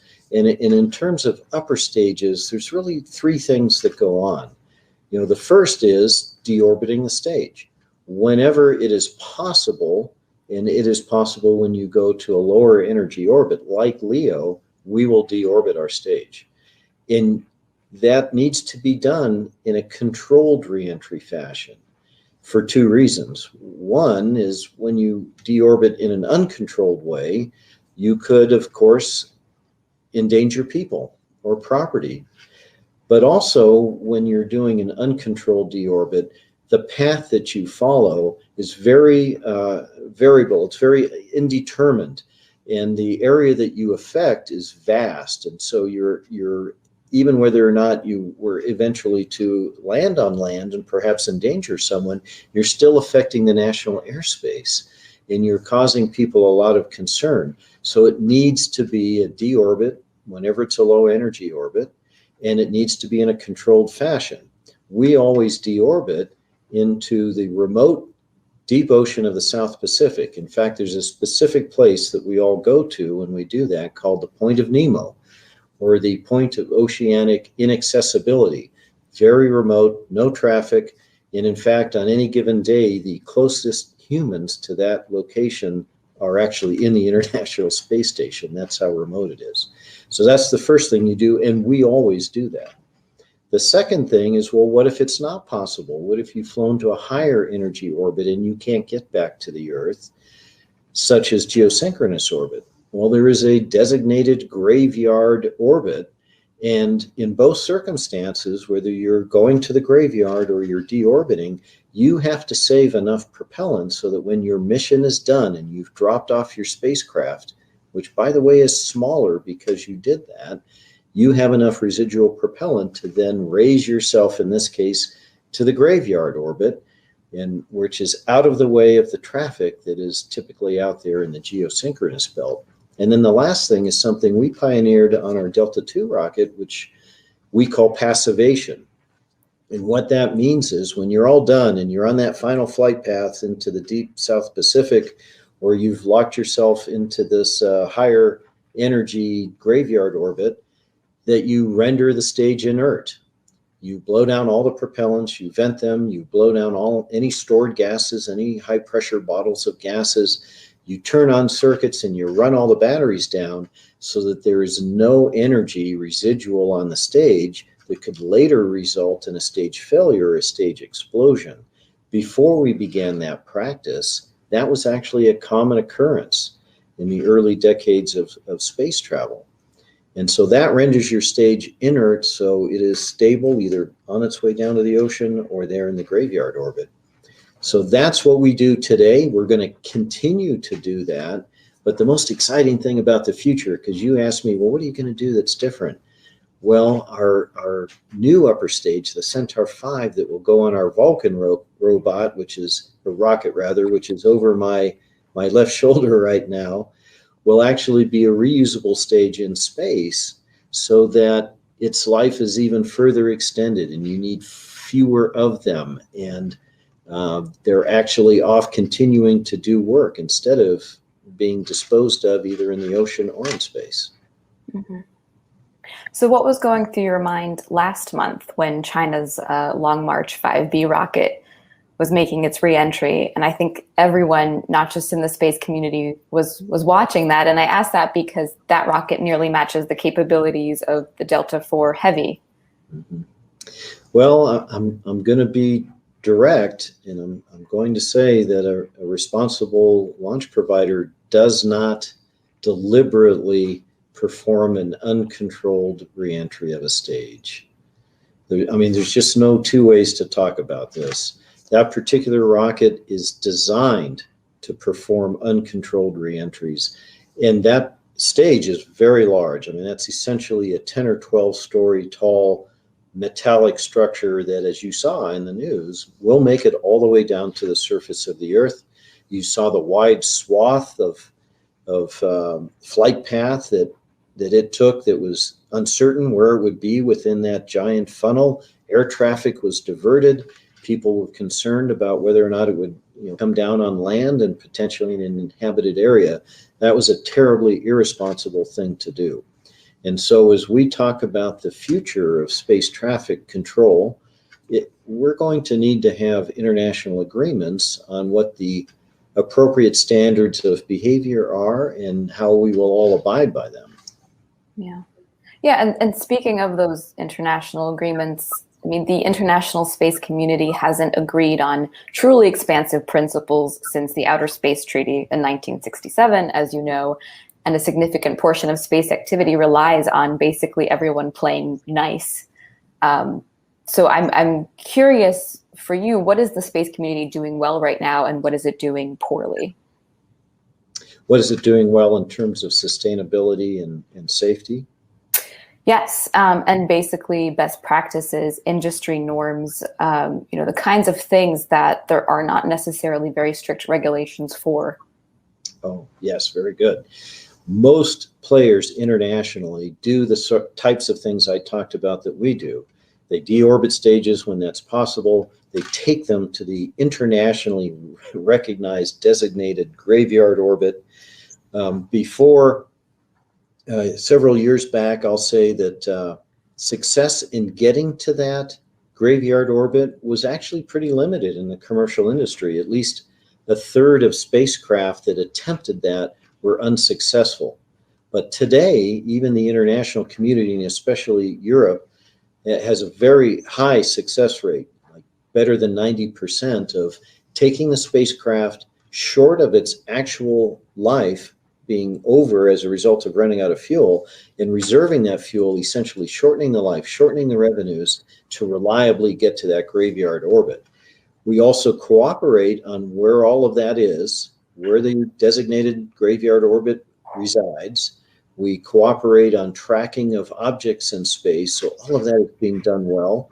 And by and large, most of the spacefaring countries work very hard to be responsible. So that's the good news. You also asked me, what could we do better? Well, we need to include China and newer players who are putting now large quantities of spacecraft into orbit that in previous years they had not been to that degree in all of these agreements, because it's a global commons. Your spacecraft does not only stay over your country, it orbits the entire Earth, and everything that we do affects one another.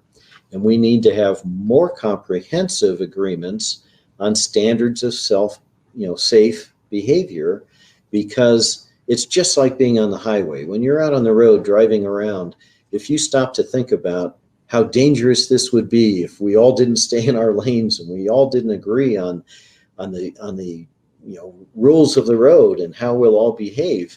Well, it's even worse in space. The velocities are unimaginably fast. And if you get in a fender bender, you don't both pull over to the side of the road and stop. You stay on the highway for months, for years, for the outer orbits, even for thousands of years. So these standards need to be more defined, more comprehensive, and we all have to agree. Yeah, and that's a great analogy, but I think you've described what driving is like in New Jersey, where I'm from.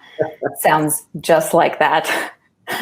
And so speaking of China, NASA Administrator Bill Nelson just congratulated China on its launch of Crew to its space station. Do you think the United States should become more involved with them in the way that they haven't been before, obviously because of policy rules in place, especially as China becomes, and other countries and private companies become way more active in Earth orbit than ever before? What should the country be doing, our country? Yeah, absolutely. Space has been traditionally a place where even countries that were competing with one another, such as the United States and the Soviet Union, could go and have peaceful cooperation with one another and build understanding and build trust. So absolutely. And I also congratulate China on a tremendous accomplishment in what is planned to be a very long duration mission for their astronauts. That is absolutely wonderful. And I join the administrator in hoping for future, peaceful cooperation in space. Absolutely. So ULA is preparing for an Atlas V launch soon that will put a satellite into orbit for the Space Force.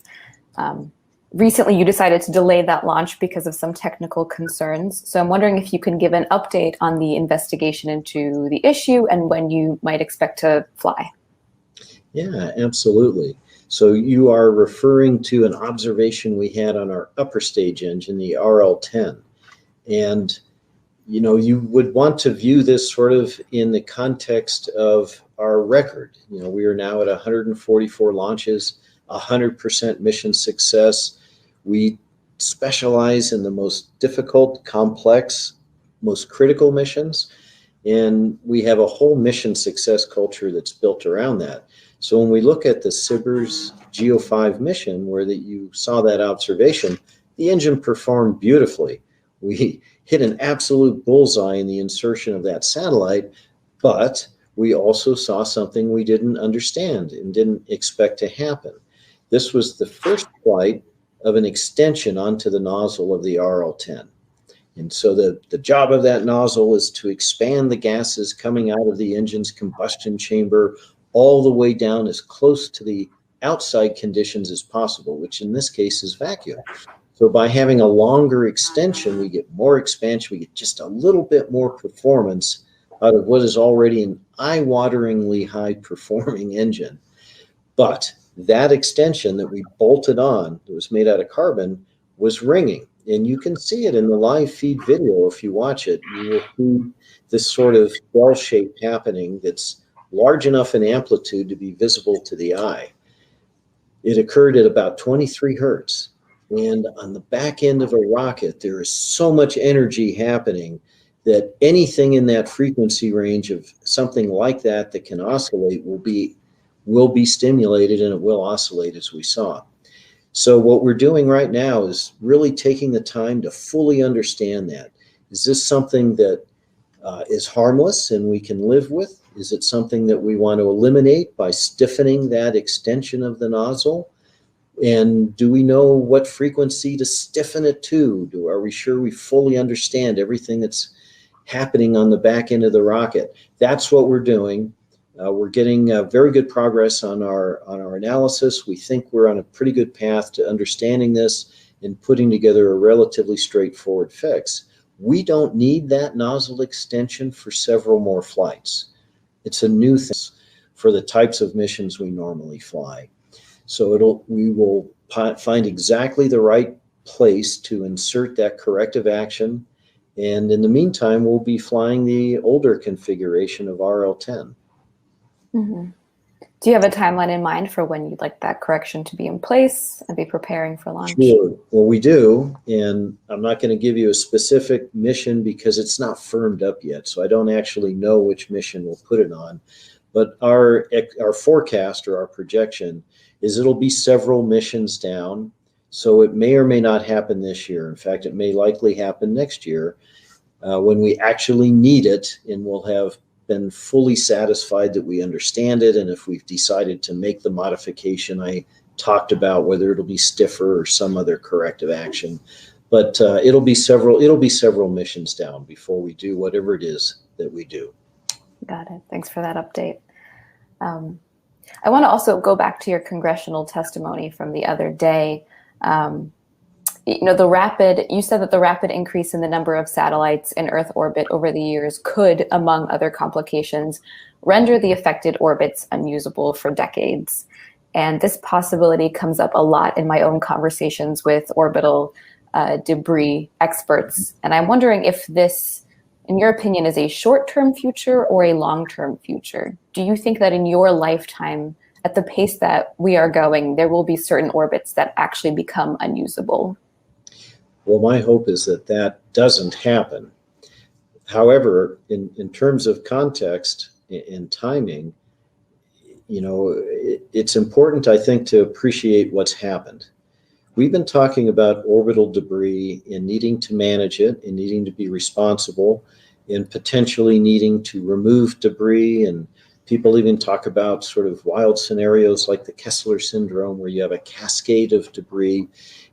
And no one has really done a lot about that issue because it's always been tomorrow's problem. It's always been several years in the future. That's changed. We have our first mega constellation in low Earth orbit now, and the physical density of that shell of spacecraft is much higher than anything we have ever experienced in the past. And today, we now have to be concerned with space traffic management and understanding the implications of access to orbit through a shell like that, and being very proactive about orbital debris management mitigation. We absolutely are going to benefit from this new technology, these mega constellations that will take the internet and other services to space. We want to have that. It is a manageable problem, but it is no longer tomorrow's problem. It is here this minute, today, as you and I are speaking. And can it be managed at this moment? What do you think that the space community should be doing differently, and industry, and especially the FAA, in terms of regulating mega constellations? Yeah, I absolutely believe it can be managed. There's a handful of things that need to be done.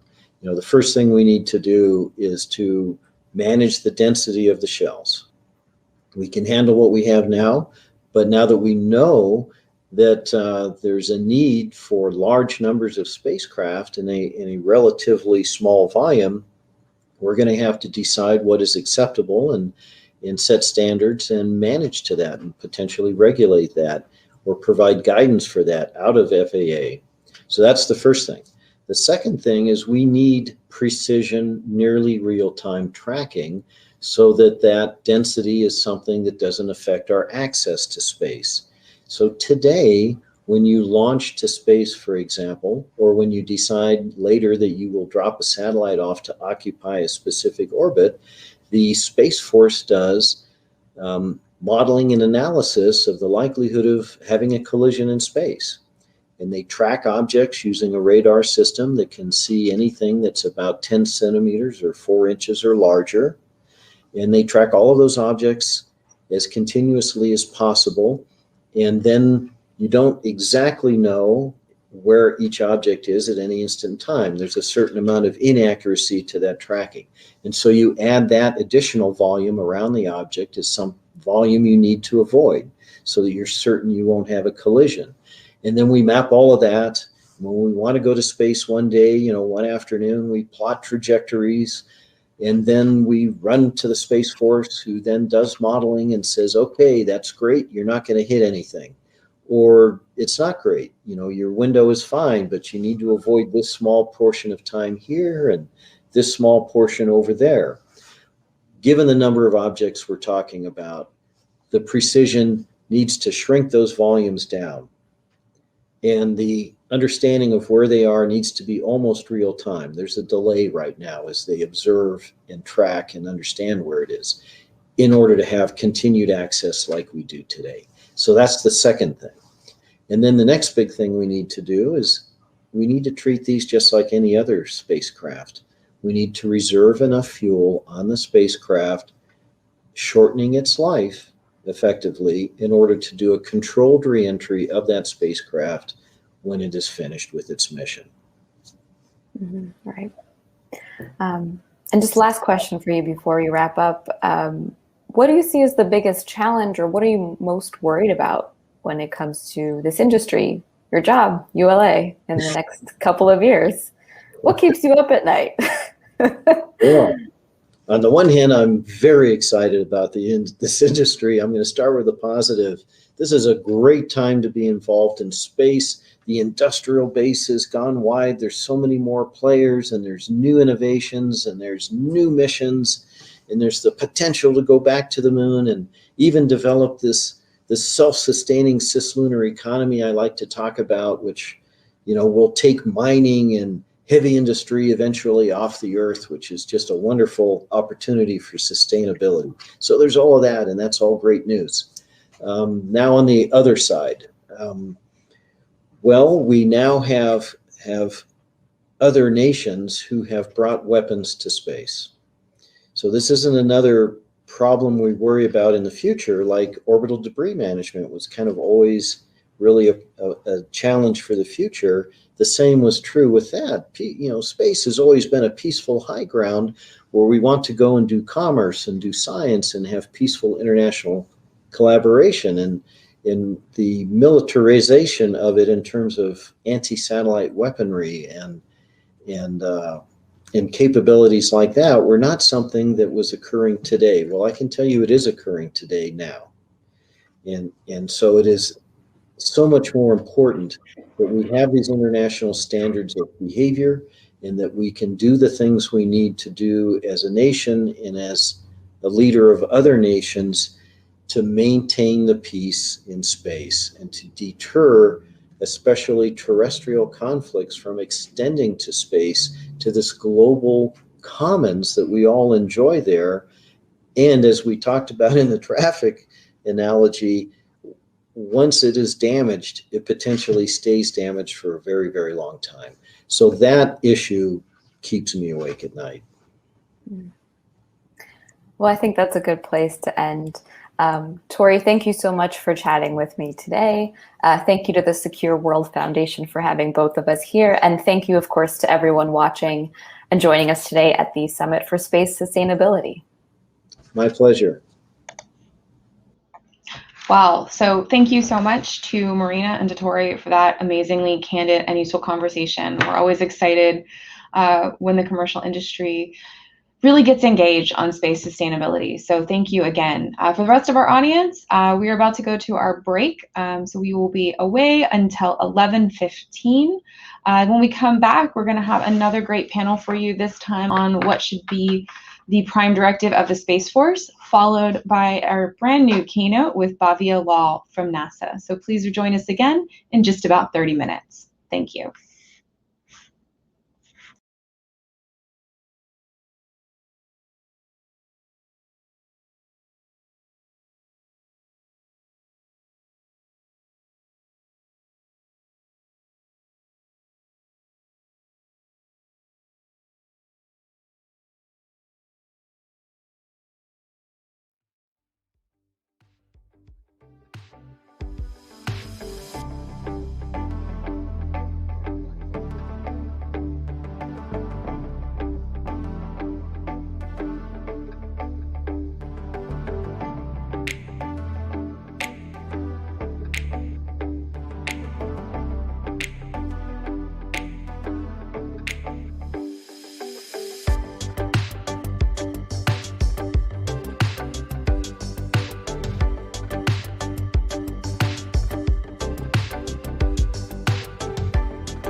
Welcome back, everyone.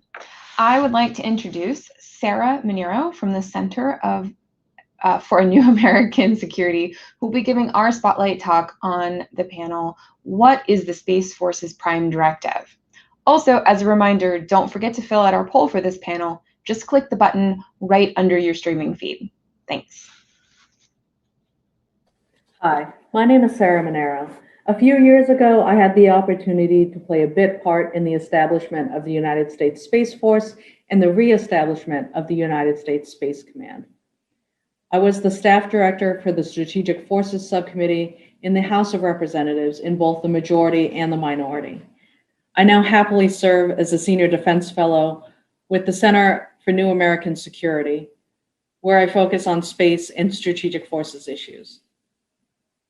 Let me say thank you to the Secure World Foundation for having me to talk a little bit about Space Force, how it happened, and where it can go in the future.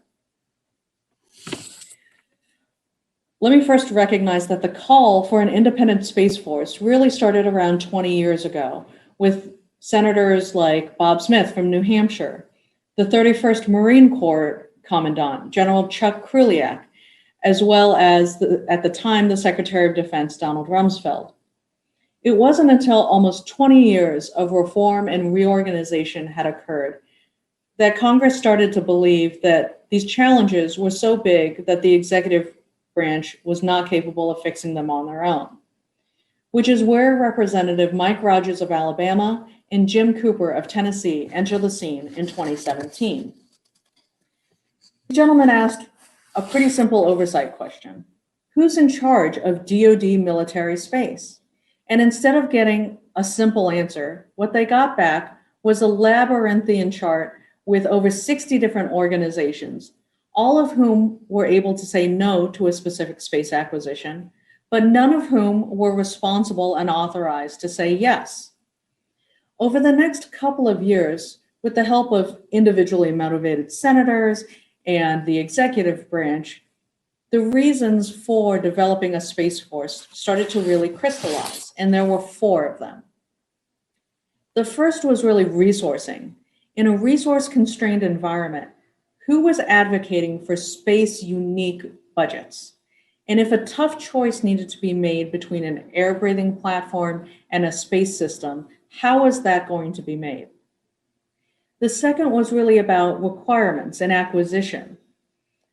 With the rise of threats to our space assets, coupled with the innovation and the potential that's coming out of the commercial sector, are the processes that the DoD uses for defining requirements and for buying and purchasing and developing satellite systems adequate to be able to address these concerns in a quick and responsive manner? The third was really about culture, about cadre development. Who wakes up in the morning and thinks solely about space operators? How are they trained? What is their career progression? What is their opportunity for growth? And how will that be fostered into the future? And lastly, with the recognition that space was a warfighting domain, how did this fundamentally change how terrestrial operations would be executed and how future warfighting concepts would be developed? Space Force is still less than 2 years old. They've made consistent progress in addressing all 4 of these issues, and I anticipate that they will continue to do so. In general, I think Space Force would be well served by going back and looking at those first 4 issues or challenges that were identified by Congress in the establishment of Space Force and the reestablishment of Space Command. I think they need to build honest and transparent relationships with their oversight committees and have the courage to shape their own destiny. And this is important because it's not just some science fiction kind of trope. It's about recognizing that Space Force has the opportunity not only to make history, but to shape the future. And it does this by prioritizing space resources, by choosing winners in the private sector, by making big bets on advanced technology, and by challenging legacy architectures that have been with us since the Cold War. In this way, Space Force gets to define itself in other ways the services only wish they could. At the same time, let's recognize that Space Force will encounter challenges.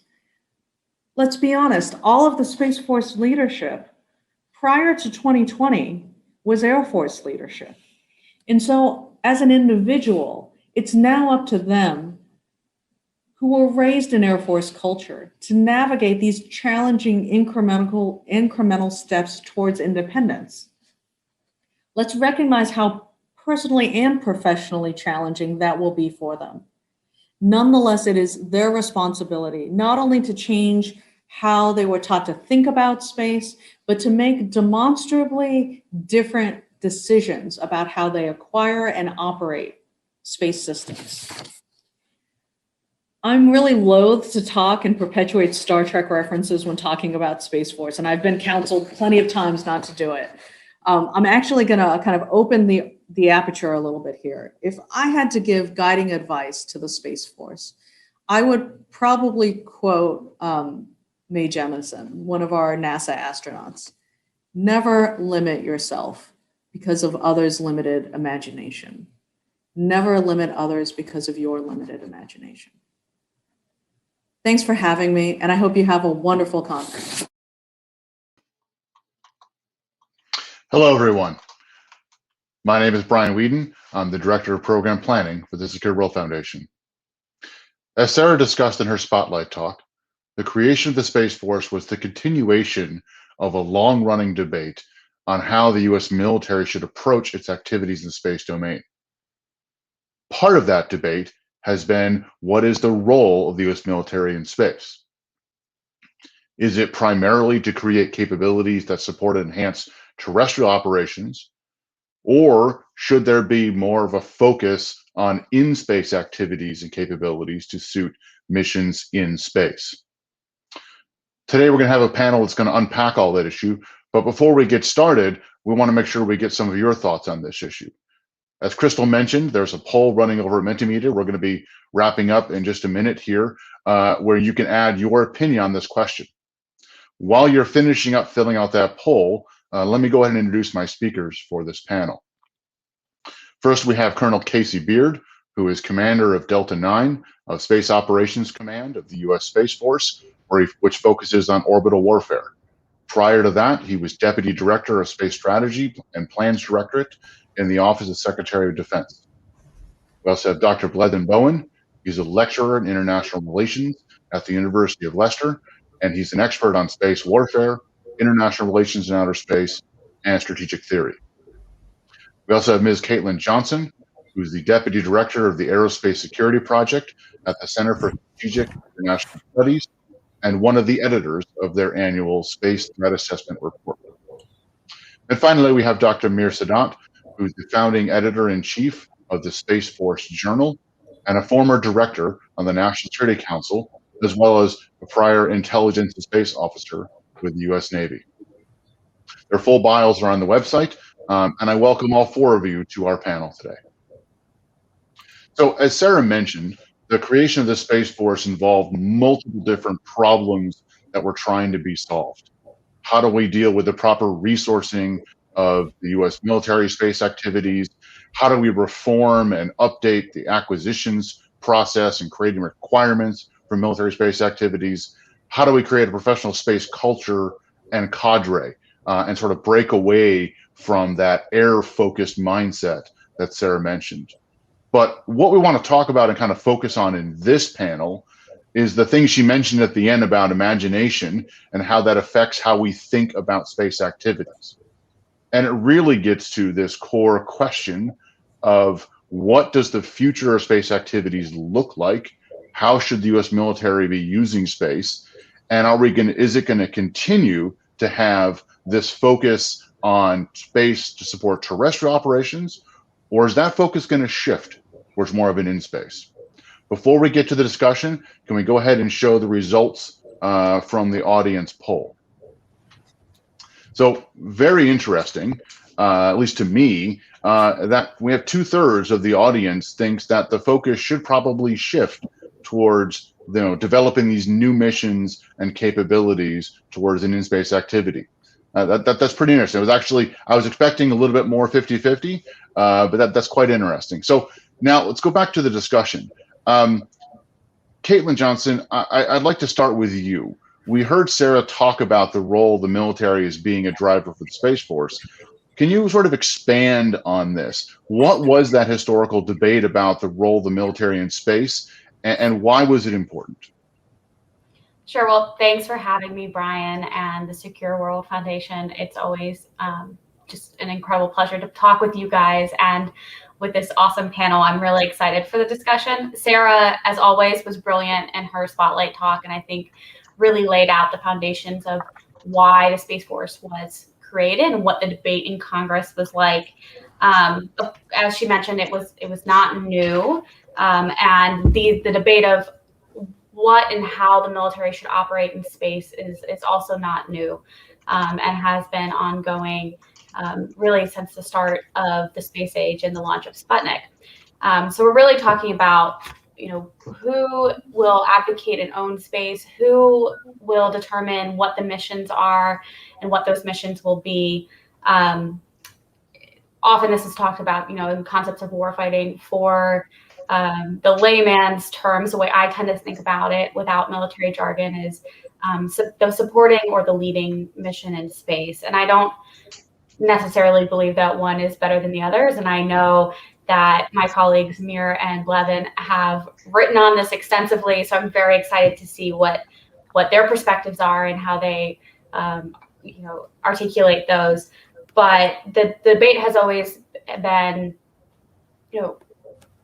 while space provides an incredible supporting infrastructure for the US military through communications, through command and control of our nuclear forces, intelligence gathering through ISR and remote sensing, we're really seeing this debate pick up and a new focus on, and partially, I think, driven by the Space Force and Space Command establishment of, is this the right mission that we should be focusing on, or should we start shifting towards whatever these future missions are? And we often see people talk about cislunar space as providing incredible national security advantage, and how to start developing missions there. And so I think right now within the department, we have a couple of different camps, not just new versus old, but also where should the Space Force and Space Command really start focusing their efforts and planning for future systems? Because as we know, space systems take a long time to acquire and develop and launch. So we have to start thinking about this now. Yeah, no, thank you. That's an excellent point. So Blevin, she's sort of said that up. Great. I'm going to turn to you. This is not the first time this question of what is the purpose of military Space Force has been posed. Can you give us a quick summary of sort of the history of how that debate has played out? Yeah, sure. And thanks very much for the invitation to be here today, and congratulations on a great summit. So a great introduction by Sarah Monero there as well and background on this. And the debate and the conversation within the US Air Force goes back far more than 20 years, arguably the idea of a Space Corps or a Space Force, or anything that's sort of more independent as a space entity within the DoD goes back to arguably the start of the US Air Force itself, but definitely by the late 1950s, when military space activities and applications were certainly going to be a thing, especially after 1956 or so. So those ideas have been running around in various corridors of the DoD for a very, very long time, and they ebb and flow.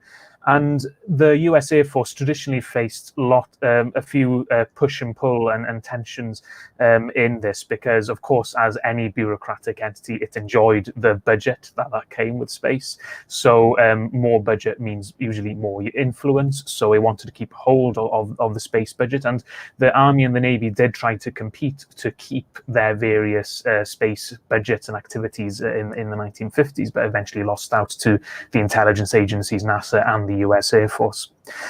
So as well as keeping the budget, it had to make sure that it didn't neglect space too much, otherwise Congress would take space off of it.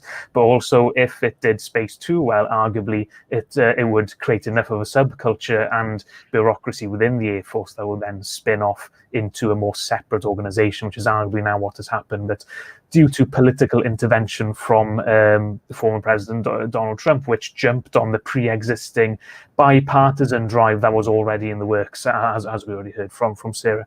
So those general arguments of a culture really have been pretty consistent. And there was some headway, of course, in the 1980s after the Goldwater-Nichols Act, which provided a bit more operational coherence within the US Air Force with regard to space and more joined up military planning and execution of operations within Strategic Command and US Space Force Command as well. So a lot of these old structures are being resuscitated and also bringing things back that were ended under the George W. Bush administration as well. So there's a lot of old bureaucracy and arguments that are now taking part in slightly different bureaucratic settings with the Space Force. Yeah, thank you for that. So, Mir, you were serving on the National Security Council while the most recent iteration of this debate was unfolding. How did it play out there? What were some of the changing geopolitical dynamics and space domain dynamics that you saw playing into this? Yeah, thank you so much, Brian, for the invitation, and Secure World Foundation for hosting this event. I'm extremely humbled to be on such a great panel with everybody. Just first of all, I'm speaking in my personal capacity and representing myself, not the U.S. government or any of its agencies, departments, or services. And the perspective is a national security perspective, right? So one of the things that I was very keen on after the new administration took off to see how their major policy, which I would consider as the China policy, plays out. And we see that is very much an extension of the previous administration's policies. Of course, there are the means of which those policies get enacted, maybe and are probably very different. One of the things that the last administration faced was turning the tide on China. And what I mean by that was a lot of turning of the Nelson's eye on what China is doing, a lot of they have us in a strategic location where they've backed us into a corner. We didn't have that problem with Russia because our supply chain was independent of any Russian production or means of supply. And so that is interesting. And it's interesting to see how in Congress we see a bipartisan movement to see how we can get China to start playing along with everybody and start appreciating the rules of the road, some of the international systems, norms and values that have been guiding our system for about 80 years or so.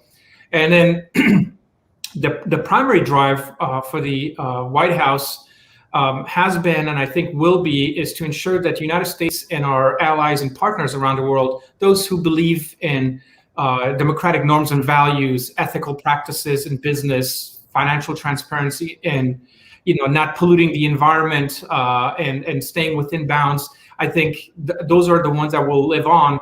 That we will also lead in space, and I think the single best long-term initiative that the Biden administration and Congress can undertake is to really address China's ever ambitious revisionist aspirations. And really, the Biden administration has an opportunity to take something out of the Kennedy-Johnson playbook and go all in, sort of what Sarah mentioned earlier in American space development. And I think that is something that is very important. The one piece that I think the last administration just couldn't get to it is Artemis program. The Artemis program is not NASA's program. It's the program of the United States of America. It's the United States Artemis program. And so that is an important piece. If we don't understand the full spectrum of space power, right, then we find ourselves following the next century leaders. And Artemis is part of space power, and thus the calculation of national security involves it. Because our adversaries, nations that don't consider us as friends, have integrated their national security, commercial, and civil seamlessly. And so the question is, do we want to lead in space or not? Or do we want other nations to lead and we follow them? And that's fine if we want to do that. And so I think that is some of the discussions that we had in the White House without getting into specifics of it. But that was what the themes were. And I'm assuming that that will be the themes as we see in the media and in some of the statements being played out right now in the interagency meetings. And of course, every agency has their particular perspective. And so that is going to be negotiated. Great, thank you. So Colonel Bird, I want to turn to you now. You were also on the ground floor of some of the discussions, both within the Air Force and your time with the Secretary of Defense. Can you add in what you were seeing, both from an operational perspective and maybe also on sort of some of these policy considerations about this changing nature of the space domain in the last few years? Sure. Yeah, thanks, Brian. And again, like my colleagues have mentioned, thank you to Secure World Foundation for the invite to participate on this stellar and esteemed panel to discuss a very important and timely topic. So very much appreciate that, as the rest have mentioned, and also appreciate Sarah's comments at the opening and those that have been mentioned to this point. And what I would add, maybe another perspective to all the spot-on statements that have already been made. From an operational perspective, is the threat environment itself. And so the way I would look at this, the two bins that I would categorize the evolution and the development of the Space Force and the rationale for it, is the combination of the United States and our allies and partners increased reliance on space for national prosperity and for security, coupled with, again, an increased growth or a trend in the threat environment that could potentially deny that access. And if we go back to a shorter period of history, and there's always a danger, if you will, of trying to oversimplify historical correlations to what you see now, but I think there's an important time period that it's important to understand here. If we go back 30 years to 1991, two seminal events occurred in the same year. The first was Desert Storm in Iraq, and the second was the collapse of the Soviet Union and ultimately the end of the Cold War. And those two events really did contribute to the next 30 years, the culture that had been developed, the perspectives, the paradigm, if you will, of how space contributes to national security and how what the military's role is in that. And I would say, with the first example, Desert Storm really introduced, as some have been quoted in the past as saying the first space war, introduced space capabilities into the theater fight: position, navigation, and timing, military satellite communications, missile warning, and the asymmetric advantage that we gained and we witnessed and realized in Desert Storm was largely attributed to those space-based capabilities. And that set us on a course to exponentially grow those capabilities. The demand signal in the Department of Defense in particular was exceeding what we could even develop and acquire in field. And so that was the world that we grew up in over the last 30 years. And we're at a point now where we do not project or employ our instruments of national power without space. On the flip side, the second example with the fall of the Soviet Union, collapse of the Soviet Union and the end of the Cold War, we effectively lost a peer competitor that could challenge us and prevent access to the domain. And so while maybe smaller threats in terms of jamming and other capabilities or operations may have persisted over the past 30 years, at the end of the day, our peer competitor had been lost. So what that effectively meant is that we could acquire, develop, field more highly technical, highly capable systems to support theater operations, and didn't have to necessarily prioritize the in-domain requirement or capabilities to protect those systems because that just wasn't there or wasn't as credible or as persistent or prevailing. And what we've seen over the last decade plus, for example, China's direct descent launch in 2007, that's well documented and recorded, and a series of other activities, the threat environment now has begun to increase and mature and become more complex. So ultimately, it's that addition to the operational environment, and again, in addition to the four imperatives that Sarah had mentioned, that really give rise to the need to have a separate service that is exclusively designed to develop the doctrine, the capabilities, the professionals that are steeped in understanding the domain and are able to leverage the domain's capabilities and characteristics for, again, national security and prosperity. And the threat environment is probably a central reason for that. Thank you for that. It's a great recap of sort of that more near history and sort of what the military saw and how we've been changing around some of those capabilities. So, Mir, I want to go back to you. And sort of now get to sort of the crux of the question we're trying to get to this panel. You've been pretty outspoken in recent writings and some of the discussions that the Space Force should move beyond just sort of this support orientation of supporting terrestrial operations, and you hinted at that in your original remarks. Can you summarize that argument in, let's say, 2 minutes or so? Why do you think the Space Force needs to look beyond just the traditional supporting role? 2 minutes, okay.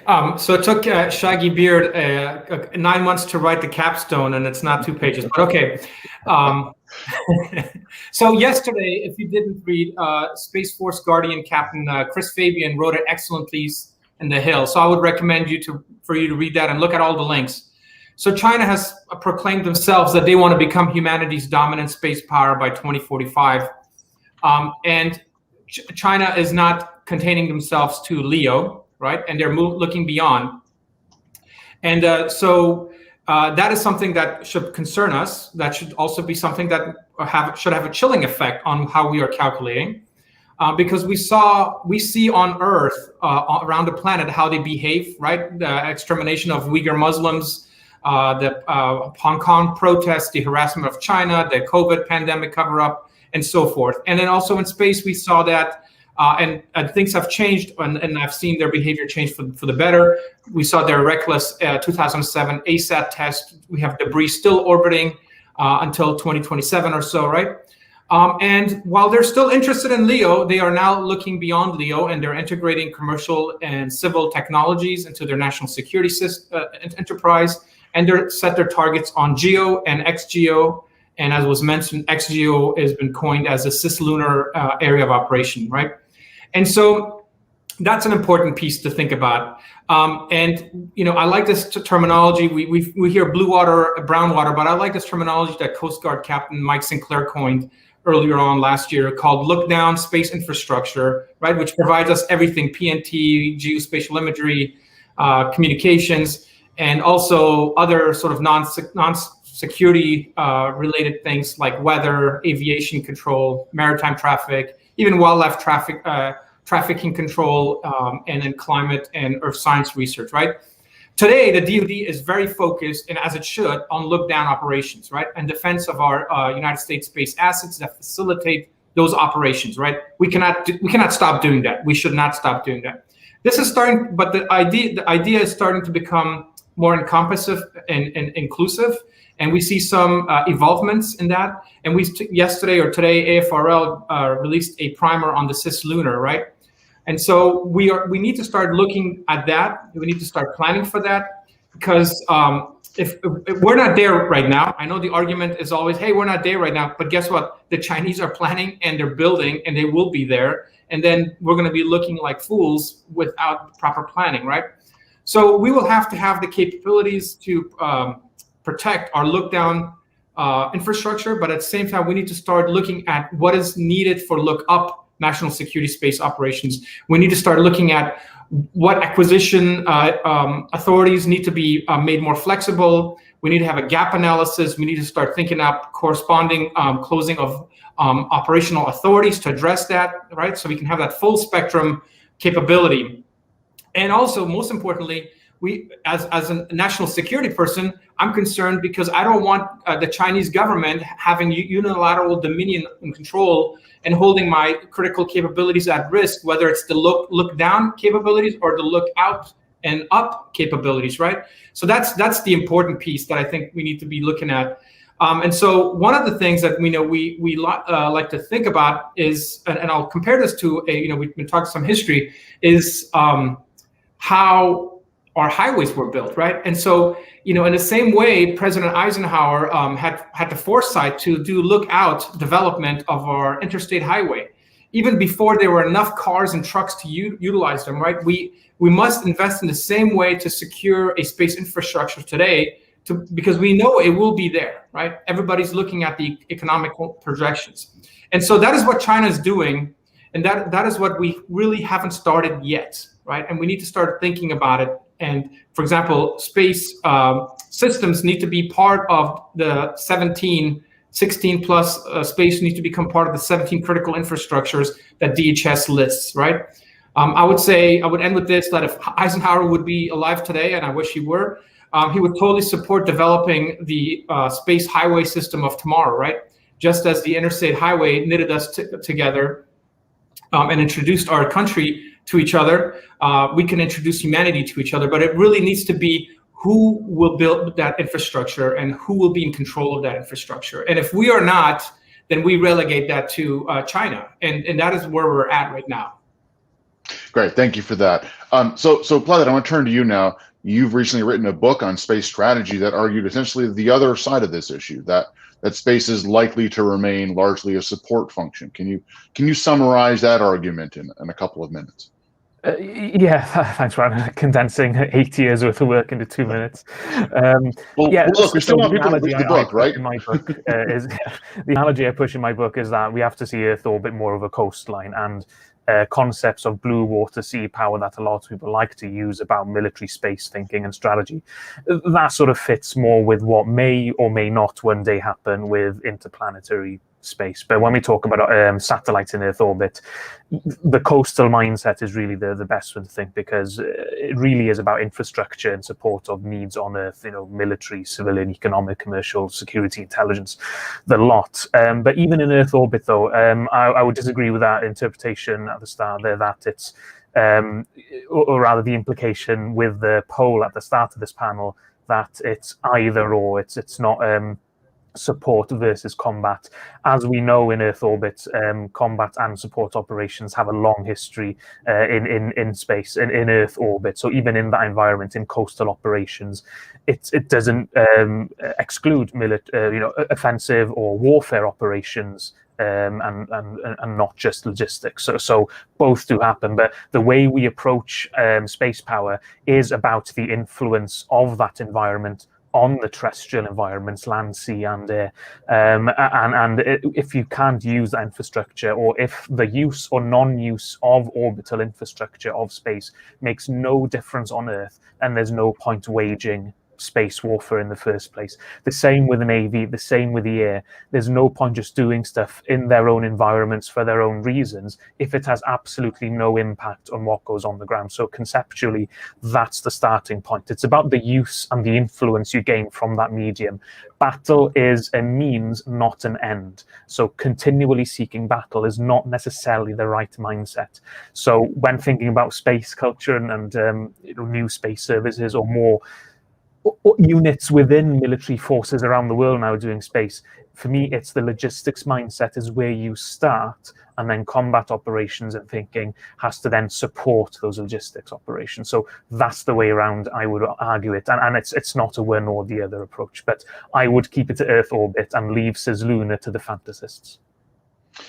Thank you for that. So we're going to turn to audience questions here in a minute, and I see there's already several that have been piling up in there. But one of the ones that you just mentioned, that one of the audience questions we've gotten in here is exactly that, right? That we sort of created a bit of a manufactured choice here between one or the other, when it really is we kind of have to do both.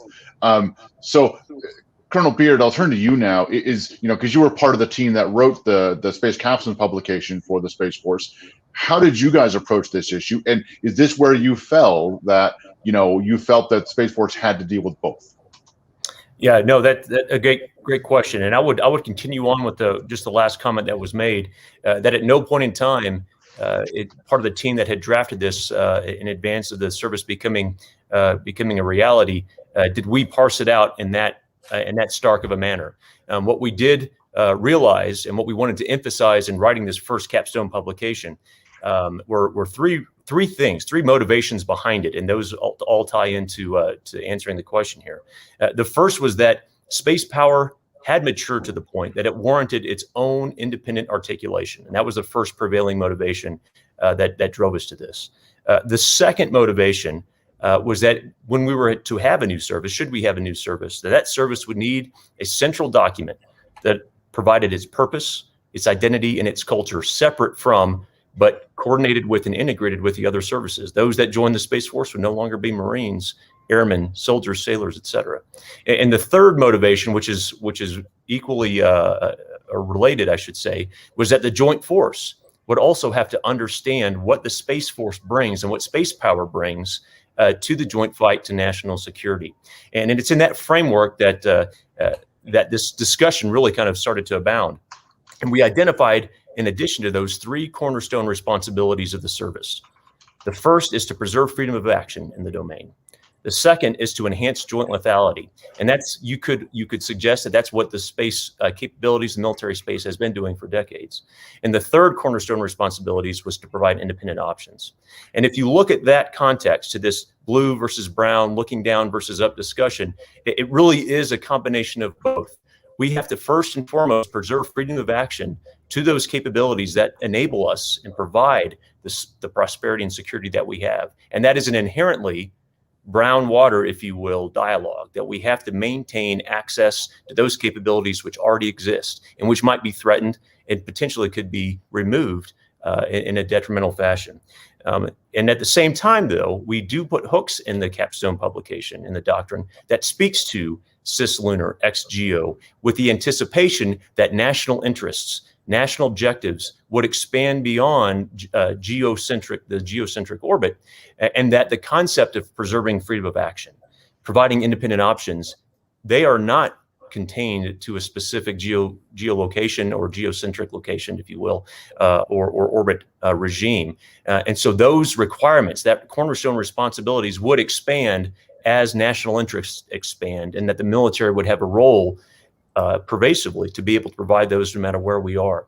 But I would also say, regardless of when and where that happens, the fundamental premise of defense and space power and combat power in the domain has to also and always remain in our geocentric regime, which is providing support to terrestrial operations. But again, we are not limited to that. Should we expand, the military and the Space Force in particular must be on guard and on call to be able to provide that and continue that support, freedom of action beyond.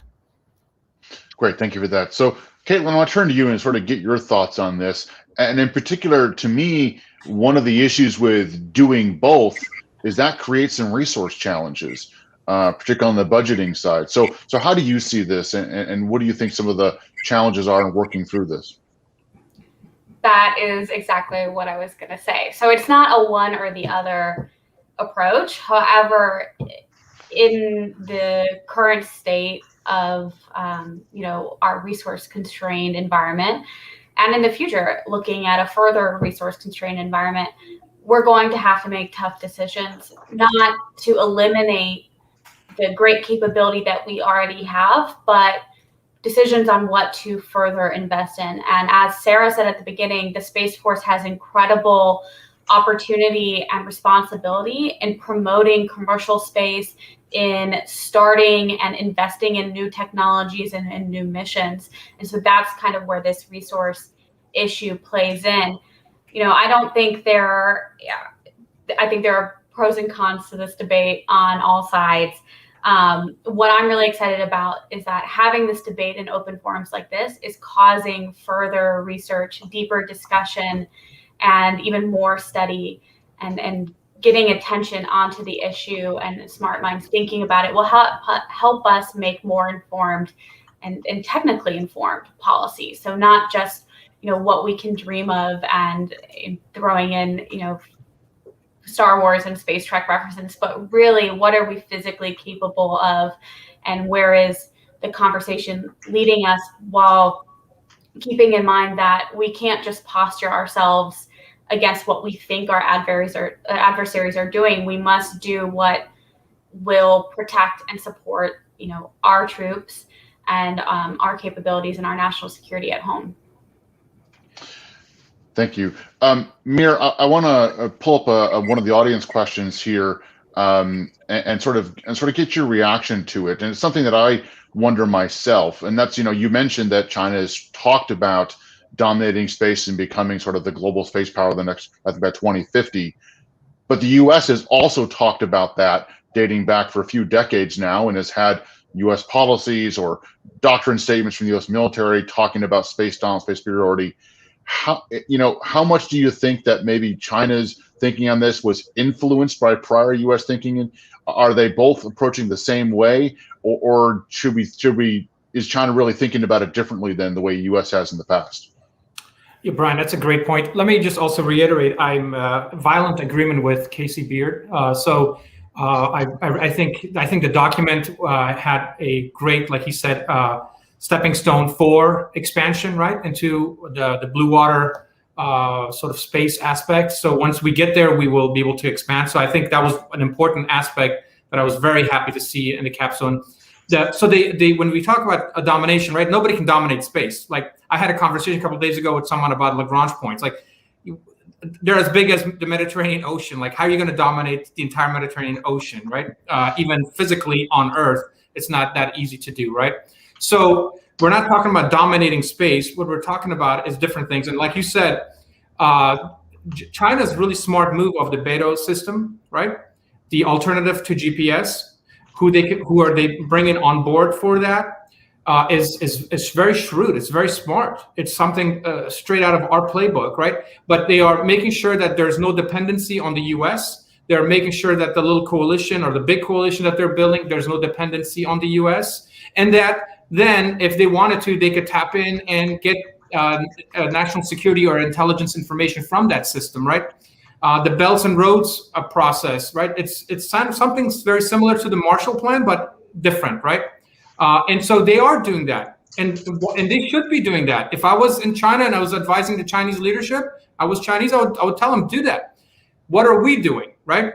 So what I'm saying is that the industry, right, the commercial industry is being dominated by China, right? The aggressive manner in which they are making sure our companies are being driven out of business, where they factor and they disband and they send our production lines overseas, similar to what happened with solar panels, right? The U.S. doesn't create another mass producer of solar panels. We're dependent on them. These are ways where they dominate. So they dominate in that aspect, right? The U.S. really doesn't have a problem. The U.S. military doesn't have a problem of dominance, right? The Navy's goal is to always be dominant, and the Navy is going to be much more robust about it than the Air Force. Air Force talks about air superiority. I'm pushing for, hey, we need space supremacy, right? There's a big difference between dominance and supremacy and superiority, right? Superiority, hey, any day one group can win, right? Supremacy, at a specific location at a specific time, you will win. But when we dominate, the Navy dominates, they will dominate at any time, any location, anywhere on the Earth. They will dominate. That's their goal. Whether they do or not is a different discussion. And so when we talk about the U.S. being a dominant military force in space, that is what I mean.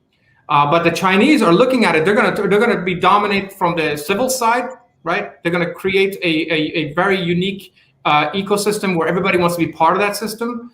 They're going to upgrade their military capabilities so that they can do things that we can't legally yet do, right? Because there's restrictions. The Space Force just signed an MOU with NASA, right? This is a first time. This is a great start. But there are certain things our government cannot do. We're bound. And then, of course, it's the overall, the national idea of what's going on, right? What do Chinese people as a whole want, and what do we want as a whole? So that is the importance of when we talk about dominance. And I think the Chinese are working towards that. We just need to sort of wake up and see whether that is what we want to do. Yeah, thank you for that. So Caitlin, I'll turn to you, Caitlin, and then Vladimir, to see what your thoughts were on this sort of same question of how to view the issue of dominance. Sure. Well, Brian, as you mentioned earlier, our organization, CSIS, writes a space threat assessment every year in tandem with Secure World's global counterspace assessment. And in this research, we look at the language directly coming out of China, Russia, Iran, North Korea, India, the United States. And between that research and continual research, the language is not much different from the US and China. I think you can talk about intentions. Obviously, Chinese public released information is much more controlled than here in the United States. I mean, someone could be watching this right now and hear what Colonel Beard is saying, what we're all saying, and take that as U.S. policy or U.S. Movement in policy. But also we need to think about what the impact of the United States roles, responsibilities, and communications are on our allies as well as our adversaries. After the U.S. stood up the Space Force and the Space Command, we saw a ripple effect across our allies. The UK has stood up their own space military force, so has France, and there are significant investments in space and space organizations across Europe, but also from NATO. And so I think we need to be careful about how we communicate and posture ourselves, not just looking at what China and Russia are doing and saying and thinking, but also what are our allies investing in and what kind of direction are they taking from us. Glenn?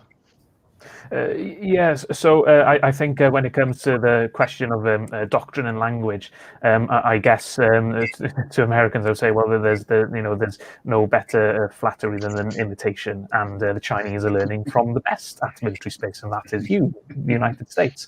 And there is, and there's been studies that's done on this showing, the remarkable similarities in the learning that a lot of the People's Liberation Army have gone through in thinking about military space operations. So the language, is in many ways deliberately similar, and also because they are learning from similar sorts of strategic concepts, from military theory.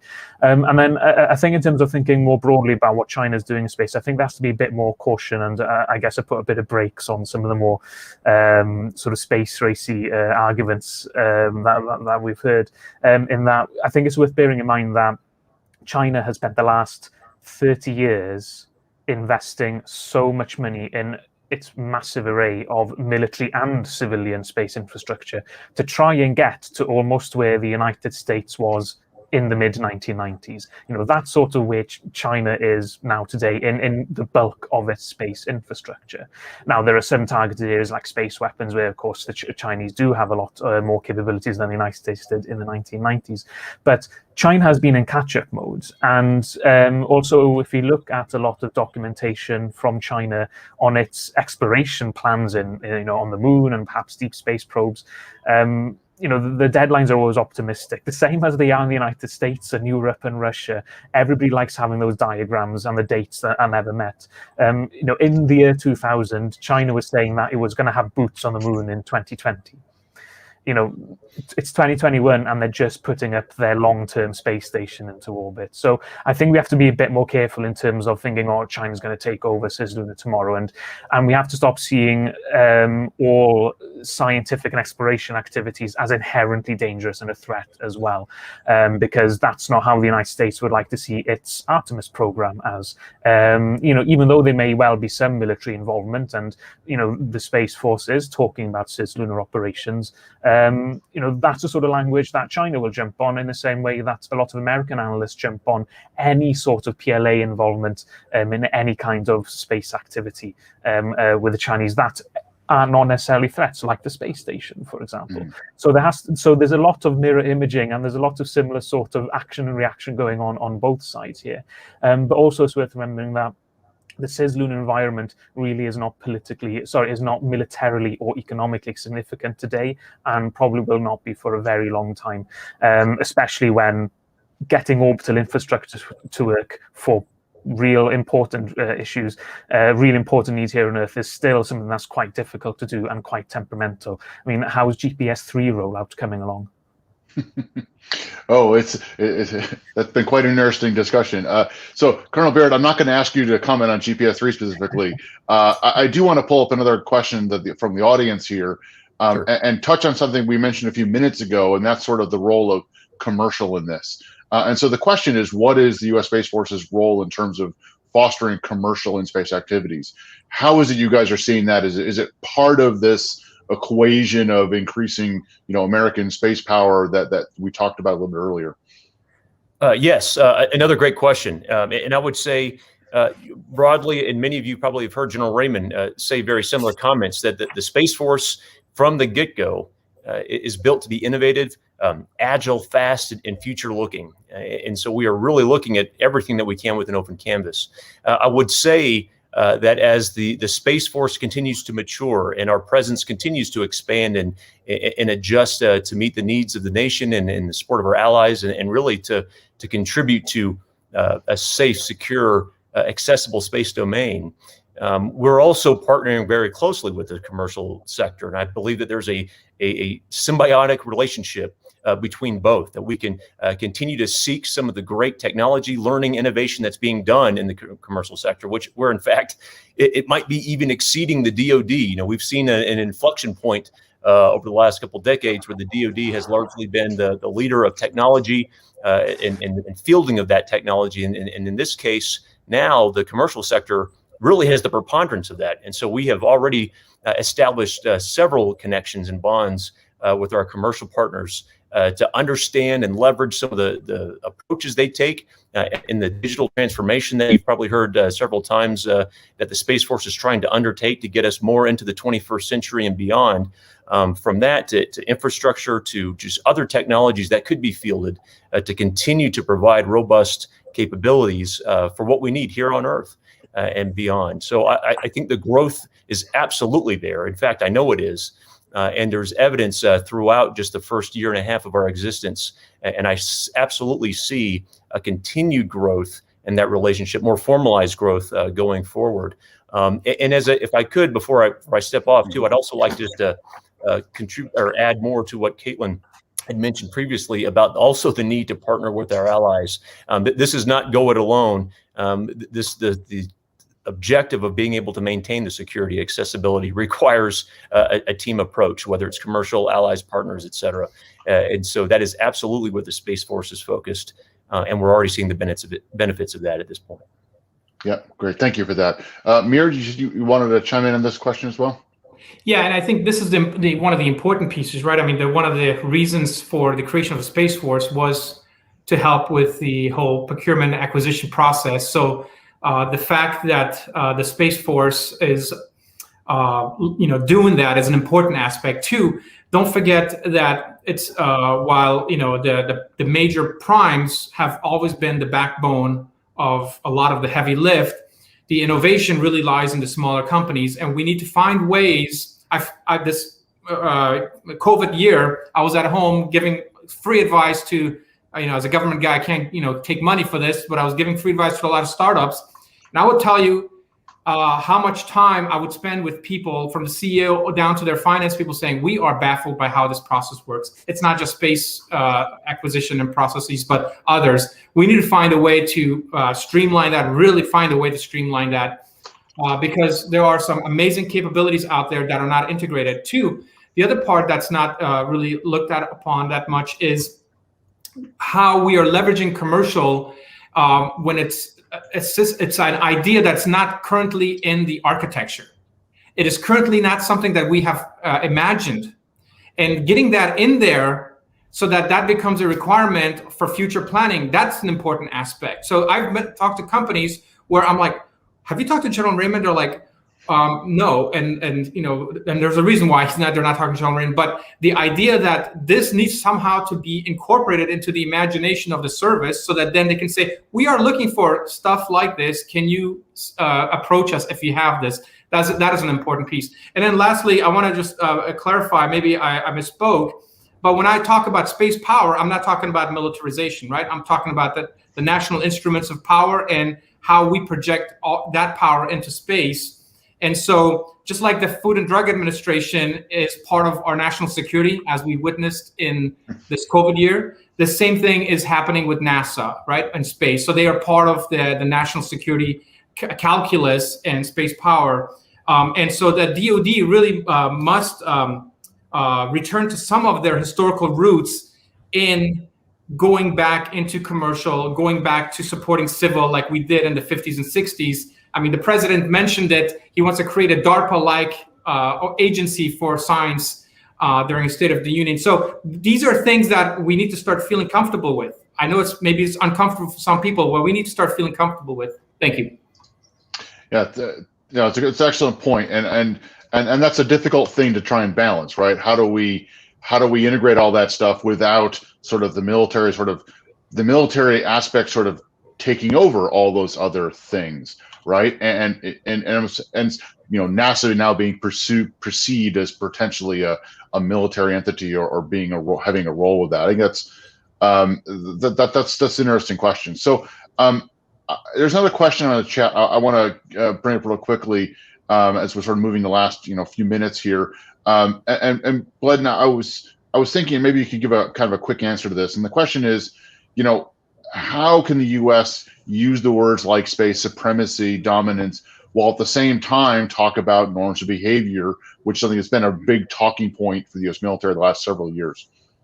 Thanks. Yeah, so in terms of squaring this circle, I draw a distinction between words like dominance and supremacy. They really are more about military doctrine and strategy and what you want to achieve in a time of open hostilities and conflict, versus international cooperation and norms and rules of the road is something that you want to do, with an absence of open hostilities.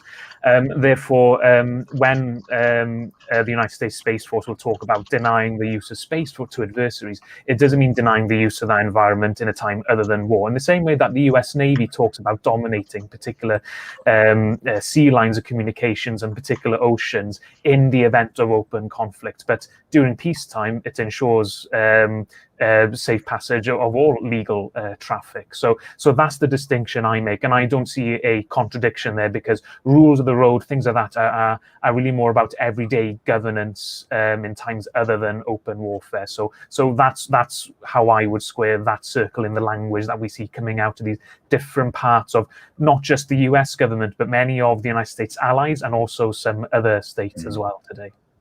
Yep. Great. Thank you. It's good. Great point. So as we wrap up here, I want to give one last question I'd like sort of each you to chime in on. And that's sort of, as the Space Force and the U.S. government in general continues to ponder this question of, what does military space look like going forward, give you an opportunity to pick up sort of maybe one challenge you think we should really think about as we go through that.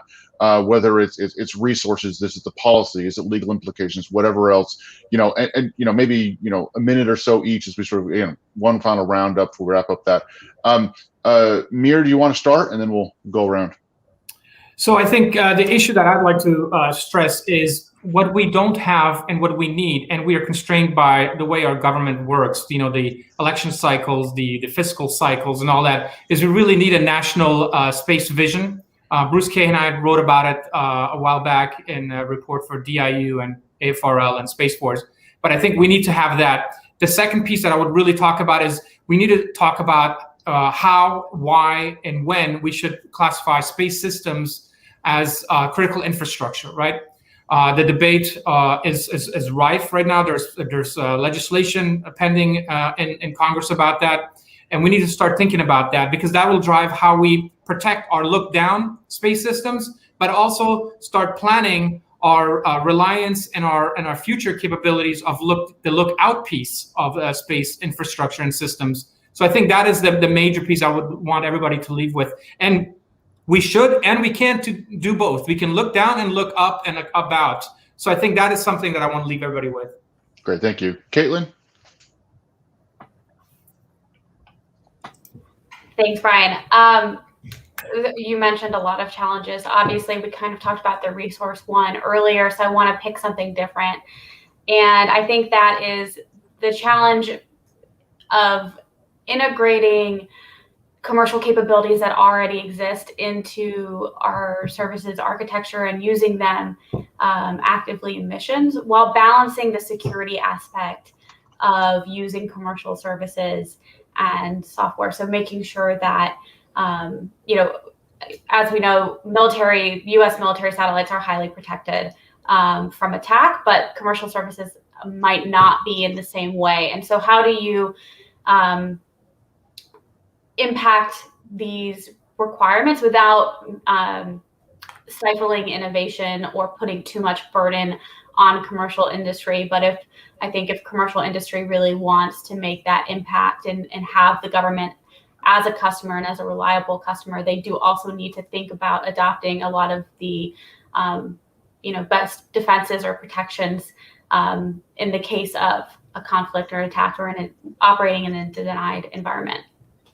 Yeah, and of course, in doing so, what does that do for their cost and their business model? And that itself is a hugely complicated subject. So, Pleasant, I want to turn to you. Thanks.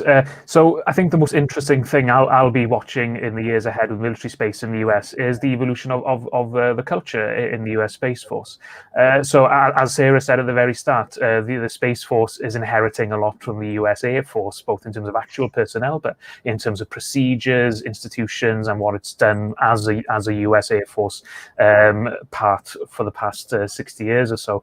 But also in space, what is interesting to see, what could develop is, will there be a greater emphasis on prestige roles given towards what is effectively a logistics job? Logistics and IT support to keeping US terrestrial forces active and efficient and working, whether or not the space environment itself is degraded or not. Because in space, space as we know it today, we don't really need the Top Gun flyboy jocks. We don't need the big gunners. We don't need the flashy naval captains. You need the engineers. You need the logisticians. You need the computer geeks. So those are the people, will they see a proper home in a culture in the US Space Force? So I'll be keeping a close eye on how that turns out in the years to come. Yeah, and to that point, there was a recently statement about the Space Force branding those the digital service and sort of trying to attract some of those exact skill sets. So, sorry, Colonel Beard, over to you for the final word. Yeah, Brian, thanks. Great points. All legitimate challenges, all that we are facing in here. I don't have necessarily anything new, but I want to maybe add a small tweak to those. First, I'll start off on the comment or the question that had been asked at the very end, and Blood, and I completely agree with his comment that the concept of norms of behavior and the need to attain space superiority or supremacy are not contradictory to one another. In fact, in many ways, they're complementary. And I think one side benefit or one important benefit of it is being able to establish norms. How we get there is really the challenge. But the benefit of those is that you can identify, and all can identify, an agreed upon set of bad behaviors or unwanted behaviors that could trigger further deterrence or, if necessary, defeat mechanisms. And in the absence of that, that creates the challenge. What are the ROEs? Who is in the right and who is in the wrong in that, if you will, if you want to put it in those terms. So the ability to attain norms of behavior in this domain is going to be a challenge, but one that we absolutely have to pursue if we're to be effective in defense of it and prosperity of it. The other piece is on the resources, resourcing of it. It really is in the context of the DoD writ large. So now that we have a new service, a year and a half in existence, what is the prioritization scheme? How does the Space Force itself fit into the rest of the joint force? And there will be trade-offs in strength, budget lines, et cetera, all those challenges that we know. And how does the joint force and how does the Space Force integrate into the rest of the services and armed forces from a prioritization standpoint to be able to get the resources it needs, and understand that those trade-offs might have to be made with the more established services who've been doing this for a while. And lastly, I just do want to reiterate the point that Mir had mentioned about classification. Highly classified business, highly classified world, and we're not able to talk a lot about it. And I know that's always creates intrigue and mystery behind it. But collectively going forward, we need to have the right balance of what we can talk about, what we need to talk about to continue to advocate to solve these challenges, and of course maintain the security that we might need to, like we do in any other domain. And I would say those are the three. Most of those have already been mentioned, but I agree wholeheartedly with those. And all right, well, thank you as well. Thank you to all of you for a great discussion. Wish we had an audience here person to give you the round of applause you all deserve. But with that, we'll wrap this up, and I'll turn it back over to Crystal to introduce our second keynote speaker. Thank you, Brian. First of all, the speakers, thank you for that invigorating debate about the Space Force. I know that it gave me a lot of insight into where we are. I'd like to go ahead and welcome Bhavya Law, who serves as a senior advisor to the NASA Administrator for Budget and Finance. She was also a member of the Biden Transition Agency review teams for both NASA and the Department of Defense. This is going to be one exciting opportunity to hear about space sustainability from the new administration. Welcome, Bhavya. Thank you, Crystal. Can you hear me? Yeah, you sound great. Awesome. Well, thank you for inviting me to join you today. It's been, as you said, an incredible 5 months at NASA. I know better now than we ever did that we are in a new age of space development full of opportunities. constellations that involve tens of thousands of satellites, CubeSats from elementary school children that have little ability to maneuver, and on-orbit servicing, assembly, and manufacturing that can upend our current Earth-centric paradigms. What we thought was disruptive before, say, reusable launch vehicles is old news. We are on to the new. And while the new is great for growing the space economy, as you all know, something so close to my heart, it also presents challenges. As I know you've been discussing in this conference and other venues, the orbital debris population follows a power law size distribution, meaning that there is more small debris than large. There are more than 100 million objects, ranging from dust particles to flecks of paint from satellites, that are too small to be tracked. And these are the debris that present the most near-term mission-ending risks to operational spacecraft. And to date, and this is something that is actively under consideration, these are the debris that we have worried the most about at NASA. And while the utmost precautions are taken to reduce the potential for collisions, especially with our flagship International Space Station, impacts with these objects do occur.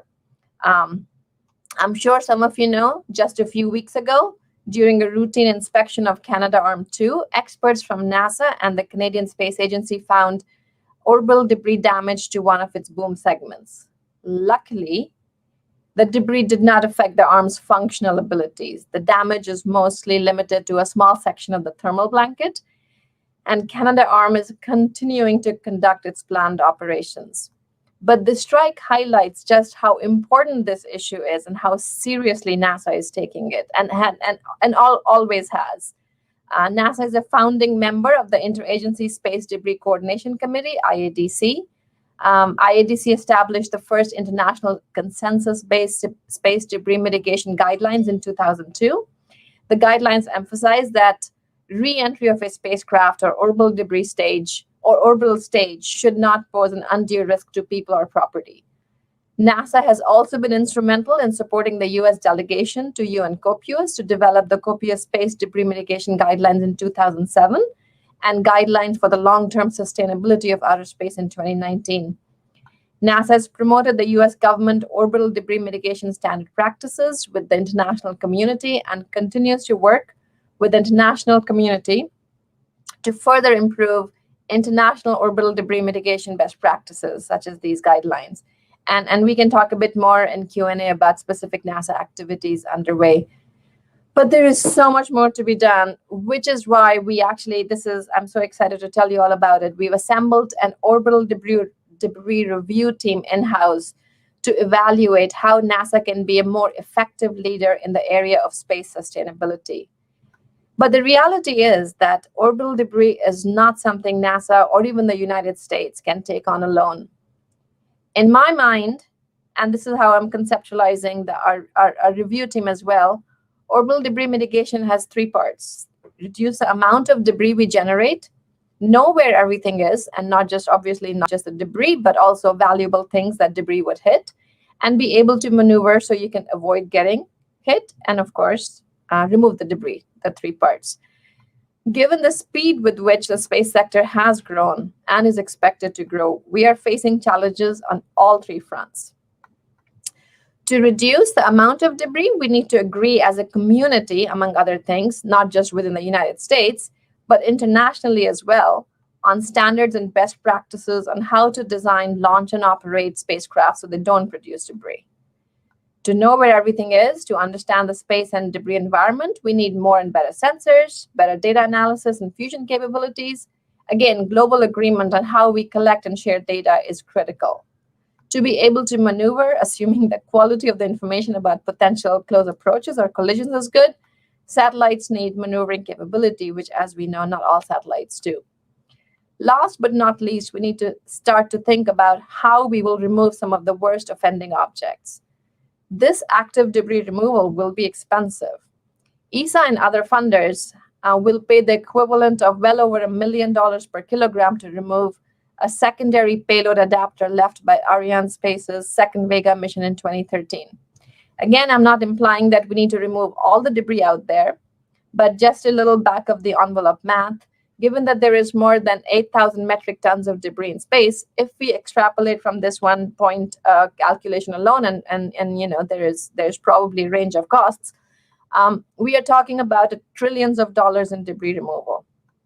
This is a challenge, but of course it's also an opportunity.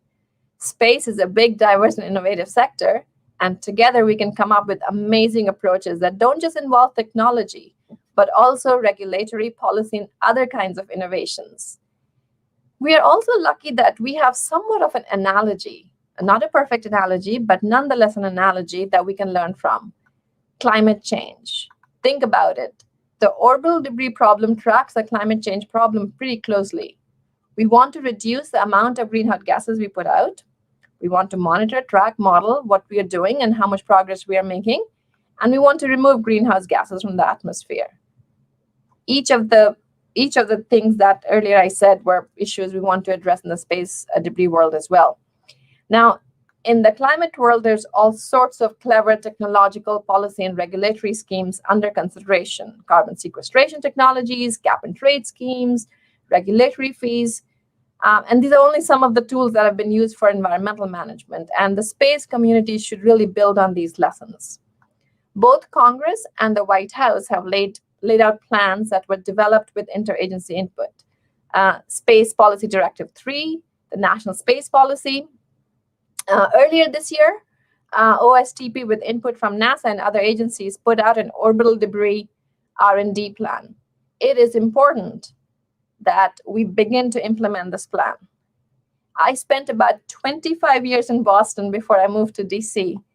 In Boston, we would call the orbital debris problem a wicked hard problem. To solve problems like this, we need all hands on deck, and the hands had better be global.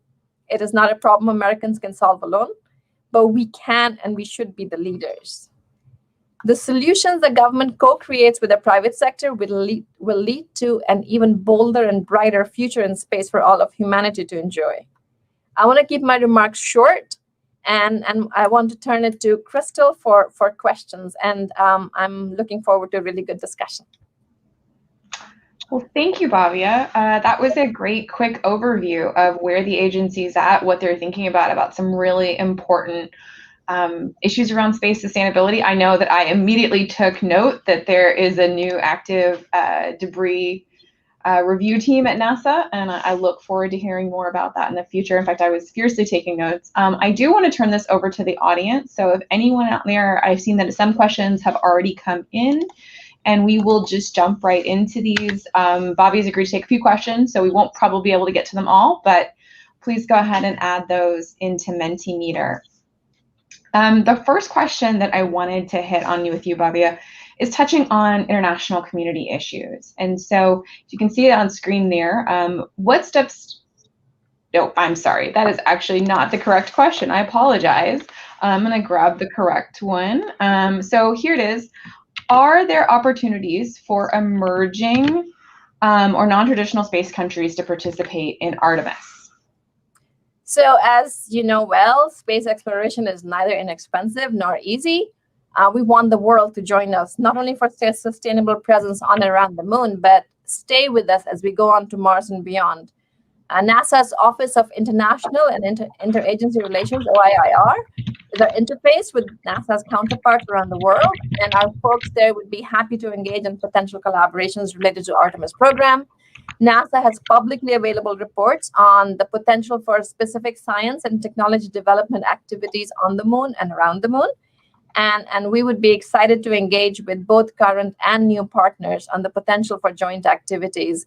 There is plenty to be doing together, and not enough money to go around. So all hands on deck. Let's do it. Great. And sorry, returning to the first question that we flashed up, I just put them in the wrong order. My apologies. You know, the moon is a busy place these days. And so one of our audience members is wondering, you know, what steps does the international community need to take to ensure operations can be coordinated and conducted safely? You know, it's a new set of opportunities. So how does NASA see that? Great question. Thanks, Crystal. I mean, as you know, and our administrator is this morning was in Congress testifying on the Hill. You know, he is moving aggressively forward on the Artemis program which includes landing the first woman and the first person of color on the moon.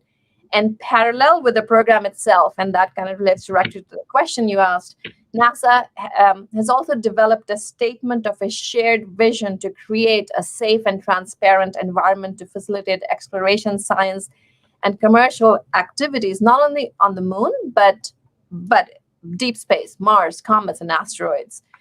Artemis Accords, as these principles are called, establish a commitment to ensure transparency, peaceful uses of space, the open and timely sharing of scientific data, and compliance with all international obligations.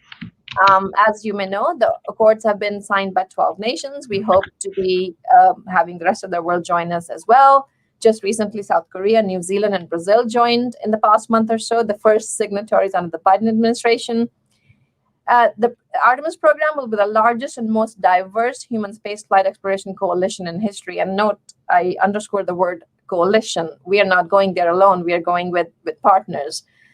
We expect that over the course of the coming months and years, more countries will join the Artemis program and commit to the principles of the accords. And I mean, obviously, the accords represent a strong initial start. There is much work to be done to establish responsible norms of behavior in space. Specifically, along with the Departments of State and Defense, NASA will be participating in an interagency process to support the development of norms of behavior in space for all operations, including national security. So yes, the moon is a busy place in the coming years, and there is a lot we need to do together with the international community to ensure coordination and safe conduct of operations with Artemis Accords as the center of our strategy to do so. Wonderful. Yeah, I'm sure we're going to be hearing more and more about that in the coming months. The next question I'd like to is actually referencing back to your remarks. So it's fairly specific. One of our audience members would like to know, is the NASA Active Debris Review Team the same as the previous year's ODMSP IWG? Gotta love acronym city.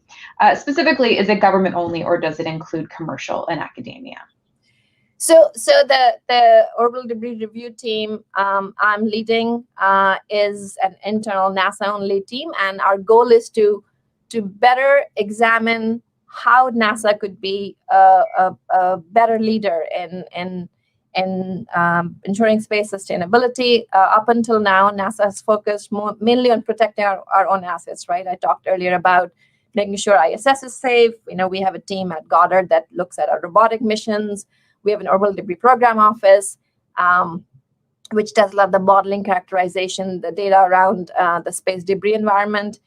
We are looking in this review team on things that NASA could be doing beyond what we do in protecting our own assets and being leaders in the broader community. And we hope to be sharing our thoughts with you in the coming months. Great. Well, I know the community is going to be eager to hear from you on that, and I'm excited to hear that you're actually leading the team. So wonderful. Our next question switches topics just a little bit. And so what, specifically in terms of plans or programs, does NASA have to help mature and field active debris removal technology? So overall, big picture, NASA is globally recognized for its technical competence and has played a leadership role in promoting orbital debris mitigation best practices with the international community.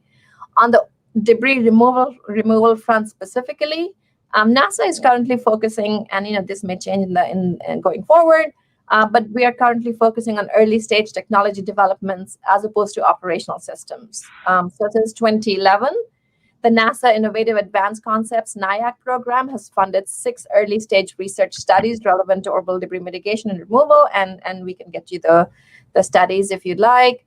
More recently, at the request of Congress, NASA conducted several agency-wide reviews of technologies that support active debris removal. The last such review was 2019 and described 16 different investments. Our Space Technology Mission Directorate, STMD, was funding to remove or otherwise mitigate orbital debris. These reviews continue to identify technology gaps that need to be closed in order to enable active debris removal, but have not identified major technology breakthroughs that would warrant another in-depth study at this time. But things change. More work needs to be done in areas such as proximity operations, sensors and instruments, efficient propulsion, guidance and navigation, autonomy, robotic manipulation. And many of these technologies are being matured through currently funded projects such as solar electric propulsion, satellite servicing, and other small spacecraft missions, all in the SDMD Directorate. In addition, NASA is funding research through academia with a primary focus on improving algorithms related to de-spinning uncooperative debris and controlled deorbit of large objects. NASA routinely attracts new orbital debris removal concepts through its annual NIAC, New Innovative Advanced Concepts program I mentioned earlier, Small Business Innovative Research, and Small Business Technology Transfer, SBIR and STTR programs. And also, and this is something I just recently learned, the Space Technology Research Development Demonstration and Infusion Ready solicitations. These solicitations draw participation from a number of commercial entities interested in pursuing this capability as business venture. Approaches ranging from debris capture through the use of small spacecraft or sales as drag devices. We are thinking about the possibility of future public-private partnerships, and these programs demonstrate the potential for commercialization of NASA-developed technologies. And all throughout, STMD continues to invest in promising early-stage concepts and technologies that could alter the landscape for identifying technically cost-effective. And again, I want to underscore the term cost-effective. I was talking earlier about the back-of-the-envelope cost of ADR. So we want to be thinking about cost-effective, viable orbital debris removal approaches. Our review team will have more on this, and we look forward to feedback from the community as well. Yeah, and we had another question that really builds on your comments there. And so they're kind of broadening the scope a little bit, and they're curious, do you think NASA is going to support or would support a new international agreement to remove or reduce orbital debris? How do you see this playing out in the international field? So that's a great question, and one we should probably consider in our internal discussions. If you want to send some more thoughts on potential approaches, please do. But NASA is a strong proponent of doing things internationally. I think I read somewhere recently that only about 30% of the debris or 30% of everything that's in space is U.S. owned, and anything that we do in space has to be, and with respect to orbital debris removal, has to be coordinated internationally. So international coordination is critical, and we need to be doing this in that way as opposed to some unilateral approach. So send us ideas, and we are listening. Excellent. So we do have another international question, and I understand that this is one that's, the policy is probably still forming. You are a new administration, but we did have someone ask, if Congress would decide to lift restrictions on cooperation or engagement with China, what is NASA's thoughts on that, and how would you expect NASA to react? So NASA will continue to follow U.S. law, in particular the Wolf Amendment, that provide guidance on how and if NASA can engage with China. There is no ifs, buts, or thens around that. In recent years, NASA has engaged in certain cooperative activities with China in full accordance with this law. For example, both NASA and China have spacecraft in orbit around Mars, along with ESA, India, and the UAE. NASA and CNSA, the Chinese National Space Agency, are sharing data on our respective spacecraft, as NASA does with other agencies with spacecraft around other celestial bodies to assure spacecraft safety and collision avoidance.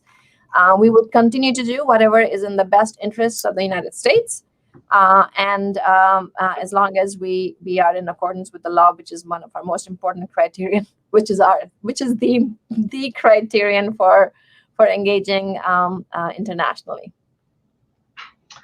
Wonderful. So just to close out on one final question for you, you've had this incredible opportunity, and you've been a driving force in the Biden administration in deciding, what they're going to do about a lot of topics, and space sustainability obviously being one that we care the most about here at this summit. And I was wondering if you just have any concluding thoughts or remarks you'd like to make on just your impressions, what is this administration's commitment to this topic? Are there any behind the scenes, insights you can share in terms of where you expect things to go broadly with the administration in the next few months and years? So yeah, I think if you look at just the 2022 PBR, you will see the funding increases for earth science, for climate change. So sustainability is a pretty strong priority for the administration. Space sustainability is not that different from atmospheric, biosphere sustainability. So it is a clear priority. We are still developing some of our ideas on how we are wanting to proceed, and as we have more, the National Space Council gets in place, an executive secretary is appointed, we will begin to speak about our plans and formulate our plans to greater degrees of specificity. So I hope you will invite me back and others from NASA, and we will have a chance to collaborate more. Personally, I think we need to start. We're looking at the OSTP R&D plan on orbital debris mitigation. That is a real clear place to start. But there is so much more to do. So hopefully we'll have a chance to work together. Yeah, absolutely. And I know we're thrilled to see, the direction that the Space Council takes, NASA, OSTP, everyone in the administration on all of these topics. So thank you so much for your insights today. We were thrilled you were able to join us. I know this is an incredibly busy week at NASA, and obviously you guys aren't exactly at 100,000% in terms of staffing up. So we really appreciate your time and interest in speaking with us today, and I look forward to talking again in the future. Thank you, Crystal. Yes, it was a pretty exciting time at NASA this week. Pam Melroy, our deputy administrator, is here. So we have now a full complement of leaders. And yes, it's full speed ahead. Thanks again. Yeah, we love Pam. She was at one of our earlier summits. So enjoy, and we'll talk to you soon. Bye-bye. Bye. All right, everyone. We are about to conclude the Summit for Space Sustainability. I want to welcome on stage our Executive Director, Peter Martinez, for a few closing thoughts. Peter? Thank you, Crystal, and thank you, Bhavya, for that excellent keynote and for sharing your insights with us. It's really been a fantastic 2 days, and I think what's sort of a golden thread that's run through many of the presentations and remarks on the panels is that space sustainability is really a multi-scale problem, both on spatial scales as well as on temporal scales, and that we need both short-term, mid-term, and long-term actions to address this issue. And so I'd like to look at how we address the issue through the lenses of technology, leadership, and capital, which are sort of 3 general headings under which you could group many of the excellent comments that were made in the last 2 days. And of course, these 3 strands are interwoven, and so some of the things I will discuss under one of these strands could equally well be considered part of another. So beginning with technology, when we refer to technology, particularly as scientists and engineers in the space domain, we tend to think of the hardware and software approaches to address space sustainability issues. So we think of things like improved SSA sensors and algorithms, things like automated collision avoidance systems, and other technical capabilities to support space traffic management. We think of technical capabilities for things like on-orbit servicing, debris remediation technologies like post-mission disposal and active debris removal. And certainly we do need to continue developing all these technological capabilities. However, we also need to improve our ability to utilize the data that we already have, and to broaden the access to that data and to the tools to process these data. And since not all countries have the same level of technical capabilities, one of the areas that I think we need to pay particular attention to in coming years is that of capacity building. And for those of you familiar with the UN Space Sustainability Guidelines, capacity building is indeed one of the elements that runs through many of those guidelines. I particularly liked the remark yesterday that we need to ask policymakers what kind of information they need to make effective policy. And here I would like to pause for a moment to reflect on the difference between data for science and information for policymaking. Scientists and engineers tend to collect data to identify the underlying patterns or cause and effect relationships in the physical world, whereas policymakers need information they can use in a way that meets societal, economic, and political objectives. And where scientists and engineers are normally specialists that drill down into their subject matter, often acquiring their expertise over decades, policymakers are often generalists that have to address the pressing problems of the day and move from one domain to the next every few years. So I think we do need to reflect on this remark that was made yesterday about who is really the end user for the kinds of data that we're producing, and to recognize that data for science is not necessarily the same thing as information for policymaking. And in other words, policymakers need policy relevant information, not necessarily data. And so I think we need to think of ways to better understand the needs of policymakers. Turning then to the next strand, which is leadership, we've heard a number of speakers indicating that our goal is to move from data to a scientific understanding of the problems of space sustainability, which then are expressed in terms of policy, which is ultimately translated into action. And we heard in several panels about the siloed approach to space governance, with different entities being responsible for different aspects of the problem. And I think this is a situation that is true in many countries. And so we need leadership at national level to overcome this current siloed approach to space governance in many countries, and indeed in the UN system as well. And indeed, enhanced collaboration between government, industry, and academia will allow us to overcome these siloed approaches with their inherent gaps and to harness the unique attributes of each of these sectors, namely the agility and innovation of industry, the rigor and multidisciplinarity of academia, and the policy and regulatory experience of government. But getting these loops going requires leadership. And as space activities become more international, perhaps being carried out by actors under several legal jurisdictions, we also need to think of ways to enhance regulator-to-regulator dialogues to avoid fragmented governance and to address chain of custody issues. Reflecting on international cooperation, a number of the issues we've discussed, whether they're climate change or space debris, are inherently global issues. And no single actor or group of like-minded actors has the ability to solve these problems entirely on their own. And this requires a coordinated global response or global action in the policy, technical, and regulatory fronts. So we need to strengthen the existing multilateral institutions to ensure that they're fit for purpose in dealing with these intrinsically multilateral issues.